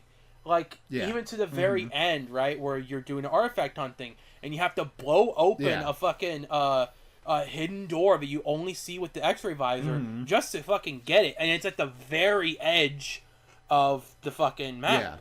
It's every time I think of stuff like Phendrana, like two things always come to mind. One is that this game's immersion is just amazing because I think it was both like with the AC going on and stuff because it's real fucking hot where I live, and like the way the game just feels as you're playing it. Phendrana always feels kind of cold, right? But it just like this game's immersion so captivating, especially in areas like this, and also like I think it's just something that like I could just say through the entire game. I'm positive, if I remember correctly, that they did get help in Nintendo for this game, right? But it's fucking insane to me that this is Retro's first game. Yeah. How? Yeah. Oh yeah, because like they needed the help because the person that was running the company was a complete psycho. Yeah. Like, he was like a complete, so they like ousted him, and he wasn't like. I would say he probably had very little to do with the overall creative vision of the game. Like for people who don't know, Retro was basically made by a lot of the crew who did Turok. Yeah. There was sort of like they moved on and then, started their own company, and then and there's what the fuck is the name of? There's like the guy who like founded Retro, and he was just like a complete fuck up in the sense that like people hated him. They were crunching a lot. But because it was like, they had like this prestige of Nintendo that was like helping them out, they were, I don't know, they were like charged up or whatever, like they wanted to make the game. And then like towards the end of production, they kind of ousted him. And like that's when Kensuke Tanabe, everything sort of like came in and, like and he really took effect in like Prime 2 and 3. In the specifically like the boss fights become a lot more like tightly designed Nintendo-esque boss fights in Prime 2 and 3. I would say like Prime 3 has like some of the best boss fights like ever in any video game. By the way, like they're really his name's good. Jeff Spangenberg. Yes, that and guy. This is the guy who, after leaving Retro, founded Top Heavy Games and made the Guy game. The game that you should never own. Don't buy it. The federal crime game. Gosh. But yeah, so I agree with you that like it's fucking crazy that this is like, because I think about like Mercury Steam, who's in charge of the 2D Metroid games, like they made games before Samus Returns, so it's like not a perfect comparison, but like when they made Samus Returns, it was like, oh, this is like pretty good. Yeah. Like I really like that game, but it is just like a pretty solid game. It's not like a mind-blowing game. And then it took until Dread for it to be like, holy fuck, these guys are cooking. What is going on here? But like this, like I don't know what was in the goddamn water with Retro, but like they fucking nailed it. With the first game, like that, and like everything about it is just like so good. And like again, not even to disparage the other two, I love all three Prime games. So Don't you worry. I'm not going to throw shit at the other two. Like, I will criticize elements of them when we get to those episodes as they come to mind. And like I said, I already criticized something about this where, like, I think that the final boss is a little bit anticlimactic, but, you know, in some ways, in a lot of ways, it is still really cool. But, like, you know, whatever, we'll get there. Finishing up real quick about the retro conversation. Now, I have just remembered that it was a bunch of former Iguana Entertainment people. Because it kind of makes sense, right? Because I don't know if you've played Turok. Turok 1... I have not. Turok 1 is something that I kind of got it somewhat recently on S4. This is like a month before it became... Because now you can just play it on Switch Online. Fucking... Yeah, it's very cool. Yeah. And Turok 1's a game that I've actually been weirdly impressed by. Especially because, like... The Turok games are some of the most impressive games on the console. Mainly because their levels are fucking huge. Like, Turok 1 only has 9 levels in it. Which sounds paltry. Yeah. But each level, I swear to God, is like an hour long. Because they have save points within them. There's a bunch of different, like, little spaces you can, like, go to explore in them. Like, it makes sense that Prime is so good at exploration because Turok is a very exploratory game. Especially from what I've heard about Turok 2 and 3. But, God, like, it's insane, right? Like, this is easily one of the most impressive games of its time. Right. Oh, for sure. Dude, it feels like it took things to the next level. You know, again, like, culturally, something like Halo left a bigger impression just because, like, Halo became, like, a huge franchise. But, like, as far as game design goes, this is taking the like, Super Metroid style, you know, like, that is contingent with Metroid. And then it's taking, like, some of these more exploratory 3D games, things like Resident Evil, things like Mario 64, Ocarina of Time, stuff like that, and sort of being like, but what if it wasn't, like, levels? What if there was just, like, what if it was like Super Metroid, where you're in this area and you can get to these other areas, like, one area can connect to, like, 2 or 3 different areas in, like, different ways. You just, like, go there, you know, and like, sometimes it, like, sends you to an area that you're like, whoa, where the fuck? Like, going from Magmore Caverns to Phazon Mines, you're, like, you're, like, way deep in the mines when you do that, you know, like, from that entrance. You're, like, in a really weird, fucked up part of the mines. And then it's just, like, that is so cool. That's something that I feel like is sorely missing in Dread. Because there is no natural connections, or there's not, like, a lot of connections, like multiple areas connecting to one another, like, in the world.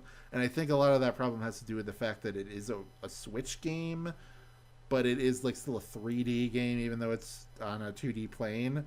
I just think that there's, like, a processing issue or something like that. I do hope Prime 4 is able to be a little bit more elegant with it. Though, like, from that one shot at the end of the trailer, they showed, like, that forest area that looks like pretty huge. Oh, yeah. Like, it looks like a very, very big, like, not open world, just an open area. So I would like the fact that they had that, and then also had, like, these more, like, intricate, like, twisty kind of corridor levels.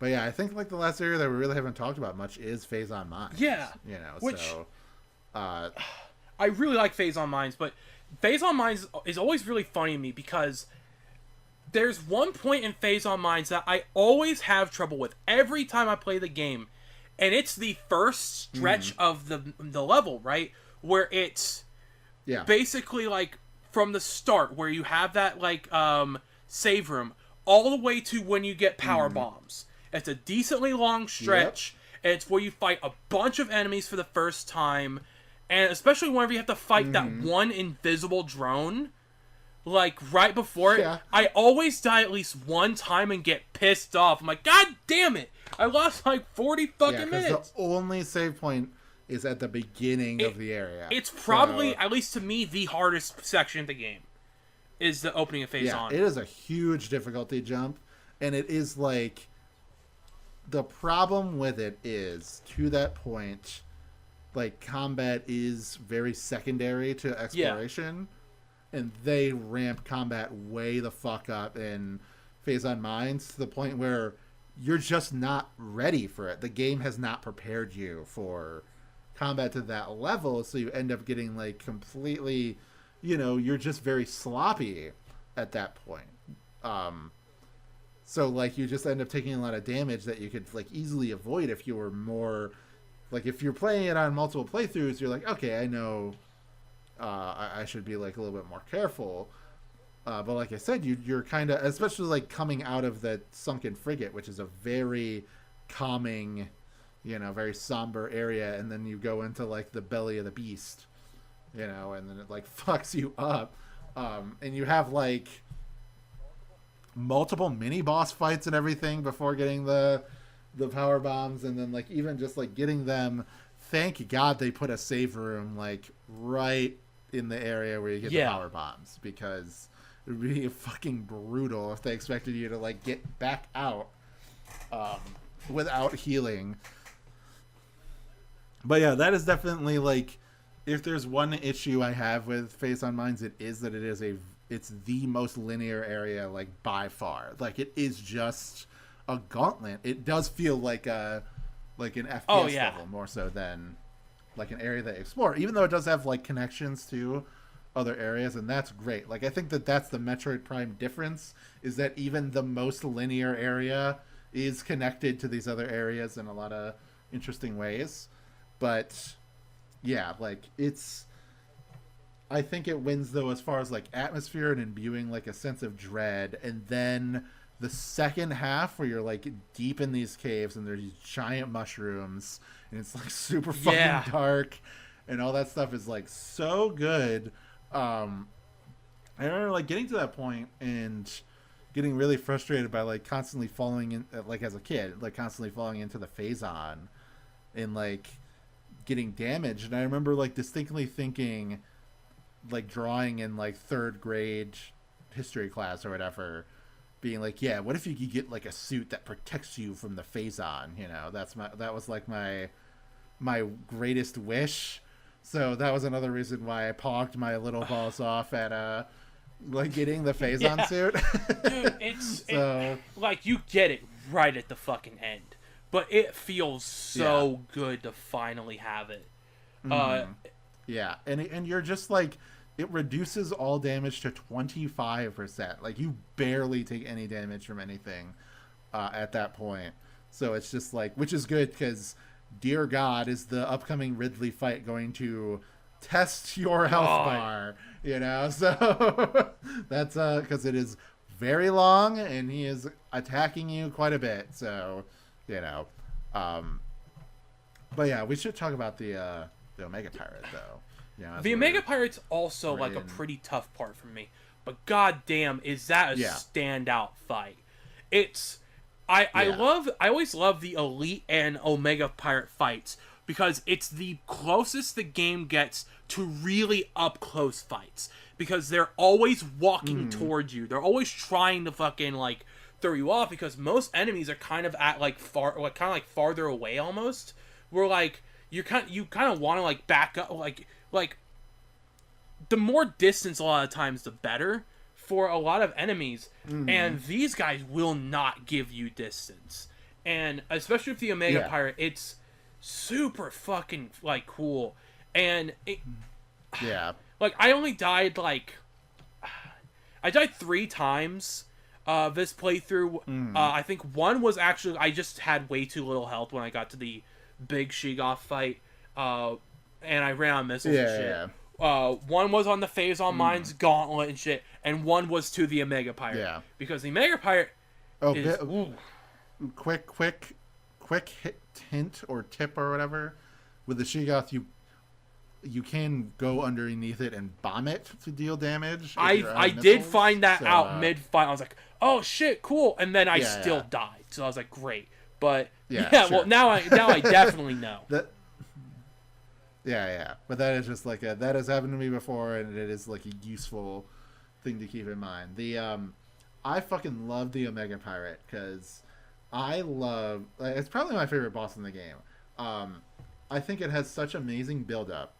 One, because Phase on Mines is just such an incredible gauntlet of challenges, like going through it, um, and like going deeper and deeper into the mines, and then like, especially like if you're scanning, not just the lore, but like the just the random computers, like the random flavored text, you start to learn about how they're like doing the experiments to create the elite pirates, and that there's a lot of failed experiments on that end, and then you learn that there's like, oh, this one elite pirate Epsilon is like doing really good, like he's really acclimating to the phazon injections at a rate that's like more rapid than the other elite pirates, to the point where they have to start like separating him and being like, should we put him in a category separate from the elite pirates, because he seems like he's way stronger than them.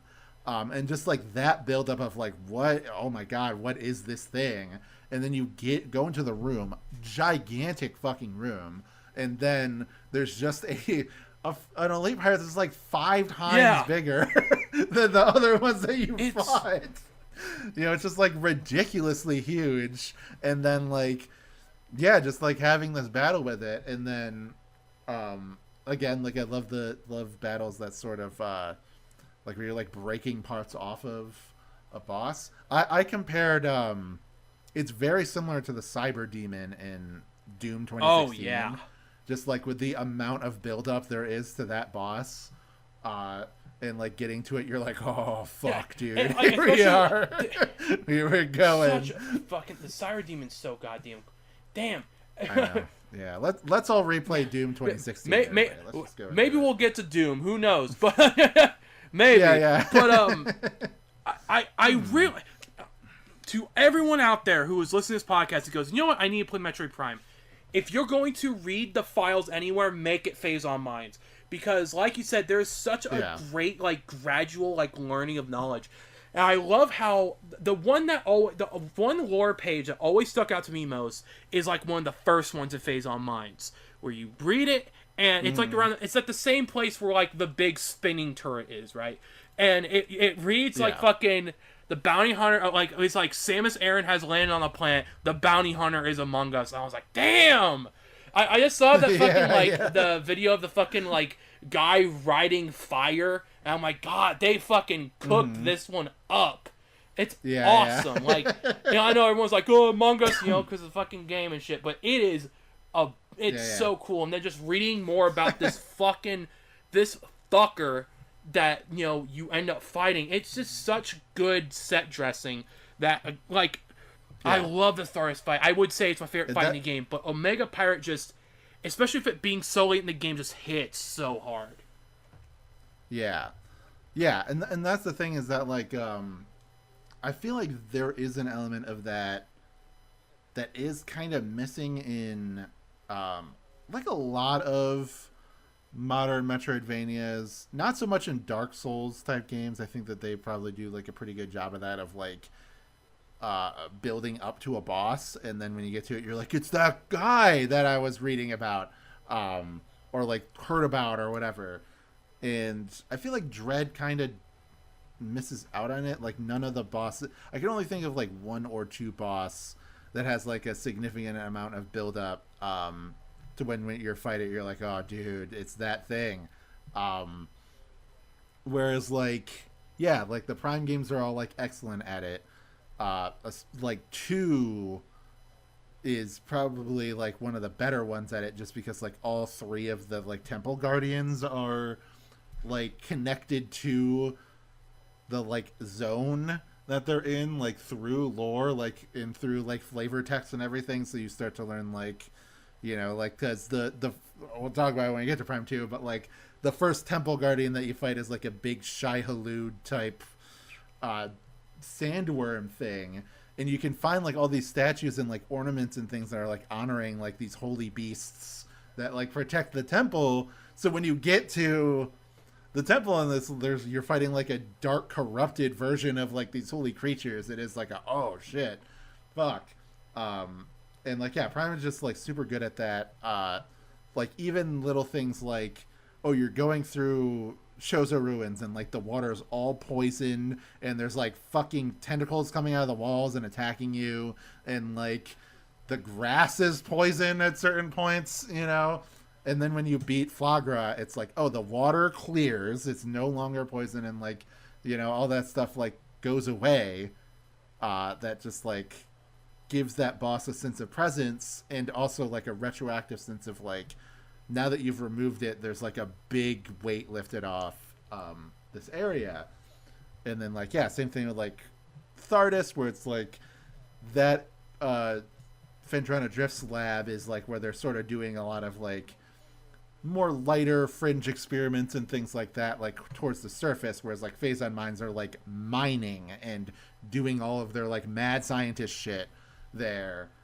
So that's why they have like, you're just fighting pirates, you're just fucking, you know, like going deeper and everything. And it's just like amazing that you go there, you're expecting to fight pirates, expecting to fight shadow pirates, then those like beam troopers show up, then elite pirates show up, then you fight the boss, which is a more powerful version of elite pirates. So it's just like keeps on escalating. And then yeah, you get the Phazon suit, which is like, that's like one of the most badass looking suits in the whole series, just because of the colors. Red and black just works, man. Yeah, it's just cool. I'm like, sorry. No, like, yeah, like shit like that just works. Like, it's just cool. Yeah. Shadow the Hedgehog, he's cool. And it's definitely like the most like American suit, where it's like, yeah, like Retro knew like that was what they wanted. They're like, badass. Yeah, this is fucking cool, dude. But it's fucking cool. Yeah. I think a lot about like those like special fourth tier sort of suits, like the light suit in Prime 2, or the I guess the light suit is just like the third tier, whatever. But like, you know, like the Metroid suit in Dread and everything, it's just like, I love that. I love having like that one final like ultimate form that sort of like represents, you know, you at the absolute pinnacle. And like, yeah, getting the Phazon suit and just being able to be like, all right, you're completely immune to Phazon, enemies barely damage you, and then now here you are, you're all totally decked out, you're a walking god of destruction. Go find the remaining artifacts now so that you can like put an end to this. And that's just like, just such a great, like, I just love the end game. Like, I don't know why people don't want like an end game where they're like, here you go, use all of the tools that you just gathered now, you know, like just go and like go out, explore, do all this shit, you know, especially like because so much of it is findable as you go along. It's just like, yeah, I don't know, it's just like, I just truly don't understand it, except for like my rationalization that I made like earlier in the podcast, where I'm like, I do think a lot of the negativity towards like the not pathfinding, but whatever, like the critical route or whatever through the game is purely based on people seeing it from that lens. And I think, you know, as I was saying, I do truly think that is a huge issue with people playing games, is that they just want to beat it and move on to the next game, you know. Like, I think that was a big problem with like, and I don't hate these reviewers, but like the Geek Critique and King K back in like 2017 both released like kind of negative reviews of Prime. And I'm not saying they were influenced by each other or whatever, I have no idea. But I remember seeing them both and thinking it was like interesting, because I'd never seen, you know, to me it was always the fucking golden cow, untouchable. So seeing like some criticism, and like I really do wish I could be on that, like, I get where they're coming from sort of thing, but I just truly am like, I think you played the game wrong. Like, I think you do need to play it again with like a better mindset, and then you'll enjoy it. I love the artifact hunt, right? For one, like, yeah, even back whenever, like, you know, I first played through the game, like, where I saw a bit more of a pain, but like, I really like it even from the start, because it's like a final hurrah to each area. every area has at least like 3 artifacts, right? Where so like you get to really get going there and then being like, what? This? I never noticed this section or this door or whatever, like this thing. Like, that's so cool. Who doesn't like that? The game's really good about doing that in the first place, too. Like, how you get the final beam is, like, through this random fucking room in Magmore, where you have to do this weird, like, fucking, like, spider ball and, like, almost entire morph ball puzzle. And that's just how you get the final beam. It's like, that's fucking cool. And the artifact hunting just being that is so fucking neat. And another thing to this, and I really like this game as well. So don't take me out of context. I way prefer this artifact hunt to the Triforce shards in Wind Waker. Because in Wind Waker, I've never played Wind Waker HD because I don't touch my Wii U, so don't ask. But when I played through Wind Waker last year, like really finished it for the first time personally, the Triforce hunt was kind of fucking annoying because it's cool in concept. It's basically the same thing. Yeah. But in order to get any sort of idea where like these Triforce shards are, you either need a guide or you need to get 200 rupees and give it to fucking Tingle so we can tell you where one is. And you have to do that like 8 times. God, and like, but in Prime, yes, you have to do more. However, you can get them from the beginning of the game, theoretically, and the fucking hints are free. Right? Like, you don't have to go fucking throw around pigs the whole time. And you have to, like, they give you just enough info that when you're able to, like, put together, like, what is being conveyed, you feel like a genius. Yeah. Like, you feel super cool for being like, oh, it says this one keyword. Wait a minute. What if that's connected to one of these rooms? And then, like, you look in the map and you're like, this room. Oh, man, that's right. There was a section underwater where, I never got to see what was under there because I didn't have the gravity suit when I went there. Let's go check it out. And then you fucking find another door that just, like, leads you to a little room.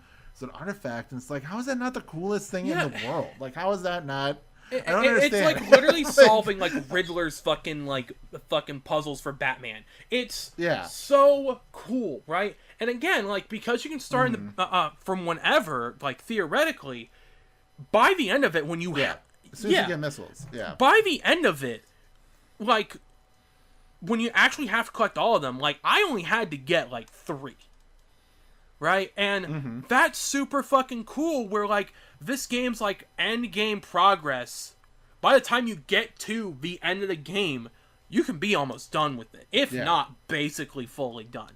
It is really fucking neat.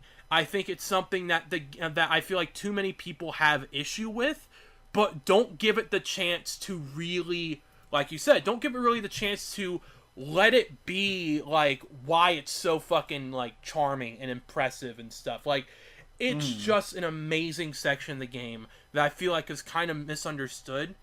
And I don't know if the other games do it. I guess I'll find out when we, play through them. But, at least in Prime 1, this shit's cool. Yeah. And just, like... getting to do that because you need a break between fighting the Omega Pirate and then fighting Ridley. Yeah, like I feel like there needs to be like a space between those two, and then because Omega Pirate again, like that was another one where I was like, took me like multiple days of trying as a kid to beat it because it was like really fucking hard as a kid. Now I can just beat it in one cycle. Like as soon as it's like doing the thing where it's like teleporting around the room, like, and you have to like shoot it. I love like, that section, dude. It's so cool. Yeah. Just like I'm able to do like hit it 4 times, before it fully heals with super missiles and it dies. Like, but that's just because I played it so many goddamn times, and I'm just like, I just know well, what to do. I guess I know now. Yeah. But, I don't know. Yeah, that's just like you need that gap. You need that little breather and everything, like being able to go back and go, like, oh, go back to the temple where I got the wave beam, and you can like shoot the ice from that guy, the Chozo, and then like you go into his hands and it like opens up a latch underneath it, and then you get another artifact. Like I was actually just about to talk about that. One of my favorite rooms in the entire fucking game is the Hall of the Elders. I love that part of the game where you have to return to the Chozo fucking ruins and end up in this random fucking room where like the game is like rewards you for coming back to it and being like, hey, you can't do everything in this room, but come back whenever you have a new beam and you'll get something new. It's so dope. Yeah, like you get the I think like you get the artifact from the plasma beam, and then you get the power or energy tank from the ice beam, and then so it's just like, I don't know, so cool. What's cooler than a little statue moving out of the way, and then there's a door underneath it, and you're like, oh shit. There's like I'm just telling, that's like that's like crack to me. Like that's what we said at the beginning of the podcast. It's just like this game is just like constant with its like immediate feedback, and like that just the whole when you like solve a puzzle and like something is unlocked and things like that. It's the ultimate like, hey, wait a minute game. But I guess the only other thing I could think of before we get towards like talking about the end of the game is the only thing I didn't like about that room and a few of the rooms is fucking Chozo goes every fucking time you go into half the rooms in the Chozo ruins. You have to fight these fucking ghosts that take a little bit to fight, and there's always like 3 of them, and I'm like, God, go away. They are super fucking annoying until you get the X-ray visor. Like, and even then, like, it still is like, oh, 2 super missiles to kill these, really? You know what's funny? Like, they're just like, I have never thought to use the X-ray visor. No. Oh, really? God damn it! Oh, yeah. Once you the room where you get the X-ray visor, you fight a whole bunch of them. You use it, and then it's just like, oh, you never lose track. I of never them, pieced that like, together. You can just see them. Damn it! Yeah. Well. Now cool. I know. Now you can. Now that will be slightly easier when you get. But it is like, even with that, it is still annoying. Like. And I remember, like, as a kid being, like, really stressed out by them just because, like, that's one of those things where we haven't talked about the music that much. It is a masterpiece of a soundtrack, but that song is, like, I think it works really well because it's so dissonant and, like, stress-inducing, whereas, like, all the other music is, like, very ethereal and beautiful and, kind of, like, sci-fi. It has a very interesting character to it. I was really glad when they got to the end of the trailer in Prime 4 and like they played that song and I was like, oh my god, it sounds like a Metroid Prime song. Like they fucking nailed it. I don't know if Kenji Yamamoto is still composing, but if he's not, then it's like high praise that they were able to like copy that style so well. But yeah, we should get to the final section. So Ridley fight, iconic. One of the better Ridley fights in the Metroid series, just because like Ridley usually has pretty good fights. Sometimes he has like the one in Zero Mission kind of sucks because it's like really easy, but whatever.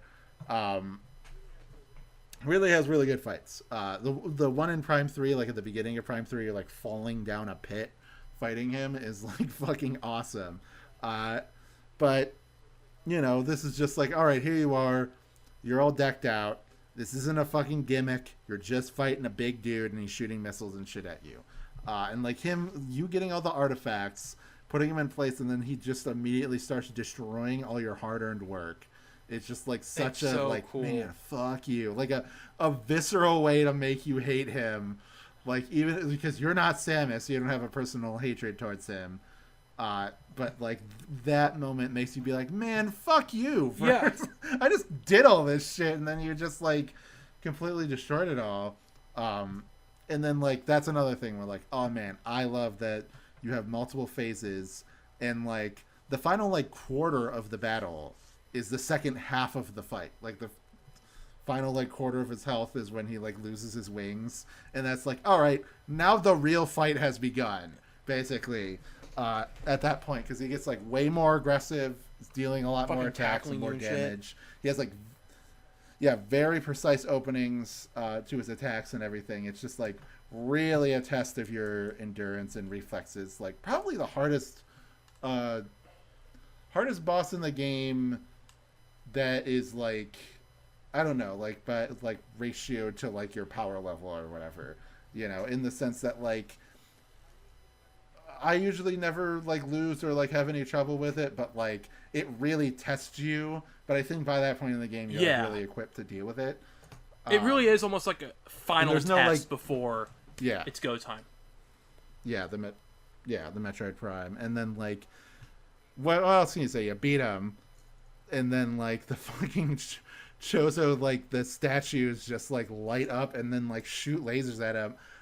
Like even as a kid, I thought that was the coolest thing in the goddamn world. Is like the wrath. Like finally, after all this bullshit that you've gone through, collecting the Chozo artifacts, fighting the ghosts and everything, they like pay you back and like reward your kindness, and your bravery and everything. They defeat the bad guy. He like falls off into the impact crater.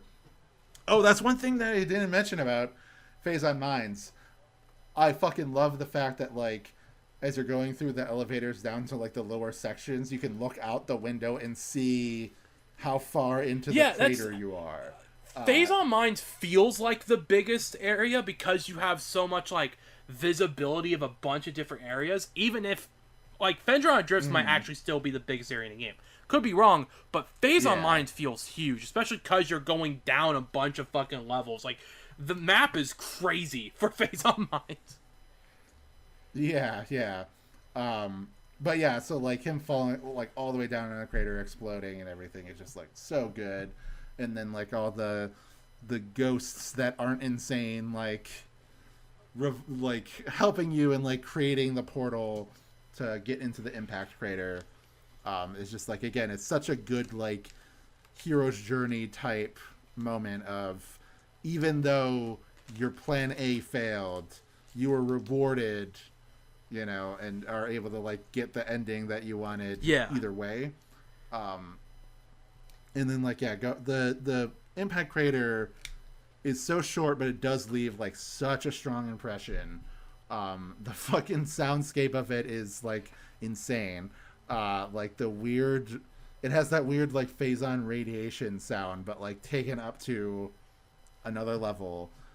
There's the worst enemies in the game, the fission Metroids. Oh god, I hate those guys. Real quick, because I want to talk about the impact crater as well. I want to mention one more thing about the Ridley fight, is that despite the Ridley fight being in admittedly probably the smallest arena, or just like kind of like a medium-sized circle, it kind of feels like the biggest in scope fight because Ridley flies so far fucking away for sections of it. Super fucking cool. Anyway.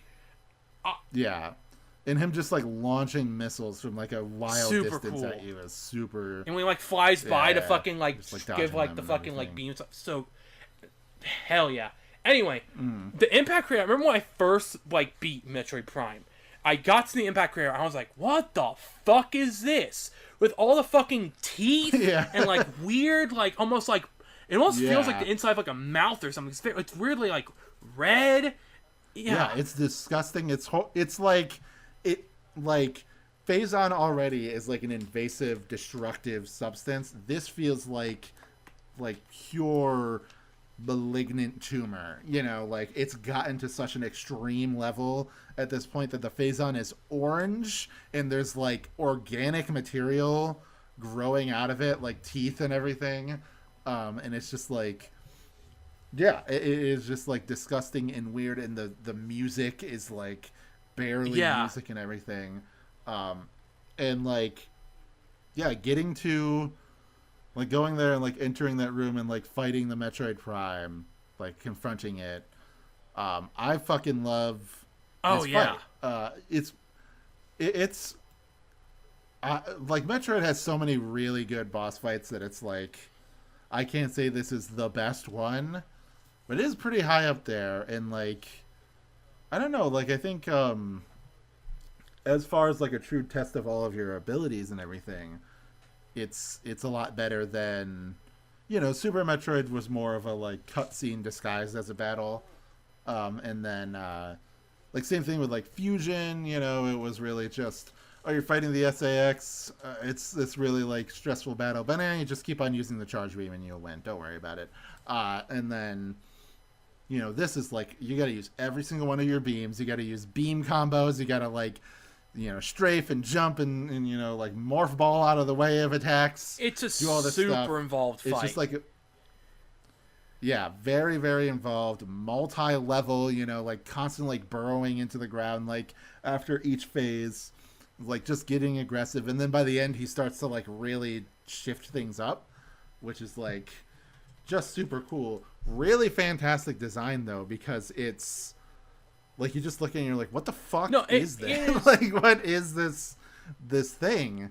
And you realize like, oh, it's a thing that is using the technology that was created by the space pirates. It's the same armor as the beam troopers, like the wave trooper and the plasma trooper and all those kind of things. It's just like augmented to every single beam.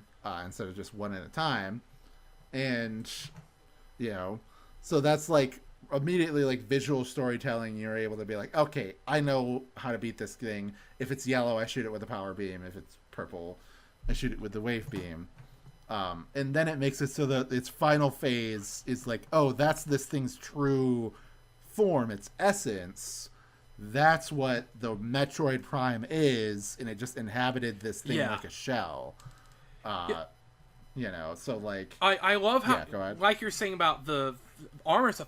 I love how this boss uses your prior knowledge to kind of make you figure out how to fight it, right? Like with the whole like changing colors of it's like immediately, oh, we're doing this shit again, right?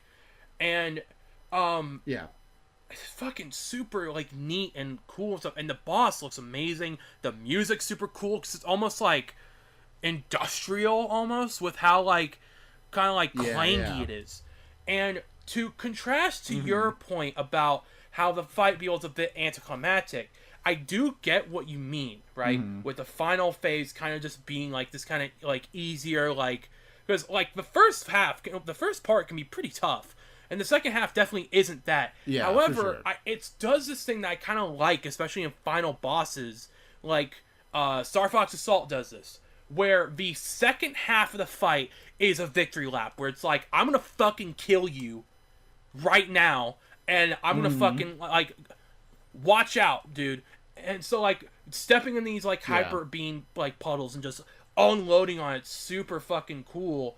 And I think it kind of thematically just kind of feels like, this is it, we're fucking doing this. Oh, and in that, like, when you step in the puddle and you go into hyper mode and you're shooting the beam at it and it's like screaming and its eyes are like wide open and it's like jittering in pain as you're like shooting, so satisfying. It's like one of the like it's as you're like hurting it is just so fucking such good feedback, so satisfying every time. And like I said, like its death animation is like incredible.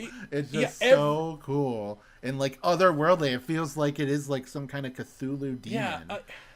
Like that, and that's basically what it is. Every time I beat this fight, I'm like, I fucking did it. Let's go. And another thing I think is super cool about this second half is that the first half of the fight is you using everything you've got with your beams. The second half is everything with your visors, because you constantly have to change your visor to see it. It's super fucking neat. Like, I love how this fight, just in general, tests your ability. Especially, like, like, whenever this boss does spawn Metroids and stuff, I'm like, oh, fuck off and stuff. I kind of realize, like, oh, like, just get in a Morph Ball and use, like, the Power Bomb and fucking, like, make them piss off for a bit. So it's using, like, kind of your wits to use every single thing you've got and just fucking whooping this cool-ass fight bosses, like, ass. Man, I love this fight. Yeah. Really good shit. I mean, yeah. I love it. You know, like it's. I'll say this though, like the fight, I'm not so disappointed by. Like, they're obviously like it isn't super challenging. I wish it was more challenging, and that would probably be a bit more satisfying. But the fact that like they tease like this place is about to explode, get out of here, and then they just do a cutscene of like, Samus got out of there. That's bullshit. That is fucking bullshit. It's Metroid. We gotta have an escape from an exploding place. I do totally fucking agree. Like, come on. But also, I feel like Retro is probably just like, well, I don't know, we already did it earlier, maybe we won't do it again. Because they do it in the beginning of the game, which I guess is kind of like the whole, like, flipping it and all that stuff, like, kind of like, oh, yeah, there you go, it's surprise, it's at the beginning of the game this time. Though Super Metroid also does a similar thing, so, but... Yeah. I just think about how Prime 2, like, it has the planet explosion, and then it has a boss that stops you before you escape the planet, that's cool. Which is, like, super fucking cool. But, yeah. Prime 2 has, like, that might be the best ending sequence in, like, any right, I can't fucking wait. But, like, we'll get to that. But I will say, like I said, I love the fact that, like, it's such a reflective, beautiful ending. Samus, like, she defeated the Metroid Prime. She, like, killed the core of the impact crater, and thus has, like, purged the planet of Phazon. And, like, it's scarred, it's damaged, it's never going to be exactly the way it was before, but, like, she, like, looks upon, you know, the ruins of, you know, the lost Chozo civilization and everything. There is, like, this moment of, like, they can rest now. They no longer need to, like, suffer in purgatory. And, you know, like, all the creatures that died and, like, made the ultimate sacrifice to, like, get to this point, like, you know, they can all rest in peace too. And, like, that kind of, like, I don't know, that, like, the tragedy or whatever, and the like, bittersweetness of it, just, like, to me, that is Metroid. Like, that is what's great about it. And, like, I guess spoilers for when we get to Prime 3, but I do want to talk about it here because I think it makes me just feel more strongly about it. Later in that game, in Prime 3, you can go to, like, an area that, like, launches out a bunch of, like, satellites that will scan other planets, and one of the planets that it can scan is Talon 4. Really? And then you learn through the like, that scan about about Talon 4 that, you know, it was hit by a meteor 50 years ago. It was once at the brink of destruction, but ever since the Phazon was purged from it, it has slowly regrown its ecosystem. And it's, like, could, in, like, maybe a century, maybe a millennia, it will be back to the way that it was. And that's, like, just such a comforting thing to think about, is that even after this, like, nearly, like, planet extinction level disaster, it still was able to bounce back because of your deeds. You were able to save that planet, and that's just, like, mwah, that is so cool, beautiful. I fucking love that. Like, it's just so good. So yeah. Anyway, Metroid Prime, greatest game of all time. Oh yeah. Like it's in my top 5 for sure, right? Like, I would consider my top 5 favorite games of all time to be, like, Resident Evil 4, Killer 7, Star Fox Assault, Metroid Prime, and Beyond Good and Evil. Those are probably my top 5. Yeah, which is a good lineup. Yeah, and that feels that's very a like, me thing, you. right? And Prime is something that is. It's like one of the most immersive game experiences out there, right? It feels like nothing truly feels like it, and playing, like, the game makes you feel as if you are there. Like, from its amazing, like, I feel like we didn't talk about it very much, but, like, the HUD design is amazing, right?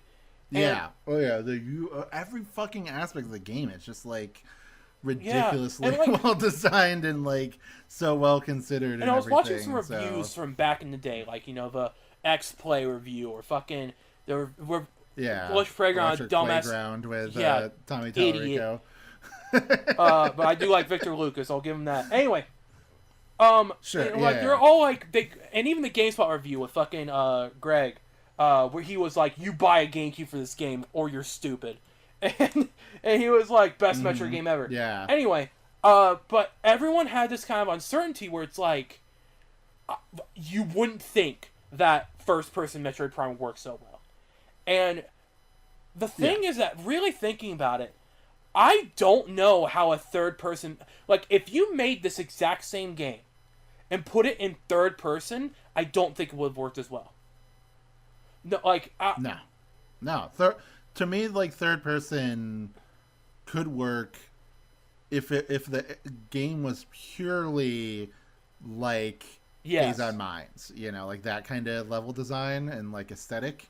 If it was just like winding corridors and, you know, industrial, if it was like Resident Evil basically, like, then it would be good. But like, I don't think that you can't do an area like Phendrana Drifts, you know, in third person. I need to play all the other Metroid games now because goddamn, now I'm in the mood. But I feel like Metroid really works in 2D, and now we've confirmed with Prime, first person, because I think Metroid Prime is way up there with Ocarina of Time and Mario 64 as, like, defining, like, this is how you turn a game into 3D. And I think in ways is better than both of those. Yeah. I mean, I think it fucking obliterates. I love Mario 64 so much. But I like both of those games. Yeah. I love both those games, but it's like Prime is just so, it's all of the goodness about that, very little of the bad stuff, and it has so much more to offer that's so unique to itself. About, like, it has such a thick atmosphere, it has such an amazing tone, really beautiful themes about, like, nature versus science, you know, and it's like the game isn't like anti-science, because like the Chozo are scientists, they're researchers, you know, and like, again, like I said, they're the reason things got fucked up on the planet was at no fault of their own. It was a natural disaster that happened that ended up fucking everything up, and then like the pirates just came and like danced on their corpses essentially, and it's just like, the themes are incredible. Fucking like the best soundtrack in any video game ever. You know, the like Phendrana Drifts is in every single YouTuber who has ever made a video talking about Metroid or just Nintendo games will use like Phendrana Drifts music in the background. You know, Magmar Caverns, a remix of Lower Norfair from Super Metroid, even better than that song from Super Metroid. You know, just like the Ridley battle theme is like boss fight theme from Super Metroid, you know, like turned into like a fucking techno goddamn like masterpiece. The actual like the Essence boss fight theme is it's fucking amazing. Dude, like, it's like the best final boss fight theme in like the whole series. Yeah, like, so there are only two games. Like, I feel like for the series that were willing to wait until the following generation to go in 3D, it feels like the wait was truly worth it. Because two other games that kind of fill me with the whole, like, holy shit, in terms of how well they went to 3D, was Ninja Gaiden on Xbox, is also one of the best games that generation, in a lot of different ways. Yeah. And then, not actually the first time in 3D, but the other time was fucking dumb, so we're not counting it, Sands of Time. All 3D games, I think, have something in common where it's like they are really different versions of these games, but at the core are like Sands of Time at its core, that is Prince of Persia. Ninja Gaiden at its core is Ninja fucking Gaiden, and this is absolutely fucking Metroid. Yeah, I think that's something that we're going to explore as we go through the other games, is that like Prime, it's 100% Metroid, but it is like Super Metroid is like you're fucking running as fast as you can down hallways and speed booster and, you know, speed running, and, you know, Metroid Dread now is like Samus is running 25 miles per hour. You know, it's like so fast paced, like moving and comboing enemies and doing all that stuff. And these games are just so slow and so like contemplative. I'll say that I am not one of those people that was disappointed with the Prime 4 trailer. Obviously, like I don't think that many people were, but there were like a good amount of people that were kind of worried that the game is still a very like slow paced exploratory, not super combat heavy. Like basically it wasn't Doom. And I think they probably will reveal like more options for combat. Like this is like literally the starting area. This is clearly the beginning. So it's like, yeah. But like I don't really need it to be Doom. You know, like obviously I want some more. If they can like punch up the action, that would be cool. But like I already think that the game did a really good job of like contextualizing action. Most of the time, it is just like you're fighting in order to explore more, you know, because an enemy is in your way. And then like boss fights are like those are the big challenges of dexterity and everything. And you know, like I think that they just like nail it throughout all three of the games in the trilogy. They have like really good boss fights. So it's just like I don't know. I'm very pleased with it. I'm pleased revisiting Metroid Prime every single time and being like, yep, it's still a masterpiece. It's still just like one of the greatest games of all time. But all right. Yeah, let's wrap it up. Yeah, let's fucking wrap it up because we're talking for like 2.5 hours now. So I'm not even gonna do any plugs. You know who we are.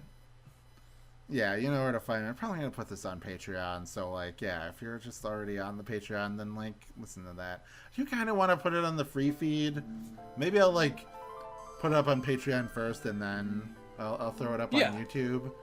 But like, yeah, if you want to plug yourself, go ahead, Isaac. But look, man, you know, I don't need. Like, I think around the time I think the time we're recording this, I might also be on your other podcast too. So if you want to hear my plugs. You can hear my plugs on other podcasts I've been on. Yes, the day that we're recording this is the next morning. The episode with you on it will be up on YouTube. Rock on. So there you go. So yeah, I know. If you hear us on Patreon, you hear us on YouTube. Right. Hell yeah. I don't think the other episodes will be this long. We'll find out. You know, keep that in mind. Yeah. And I don't know how regular, like, if it'll be, like, once a month or whatever, probably.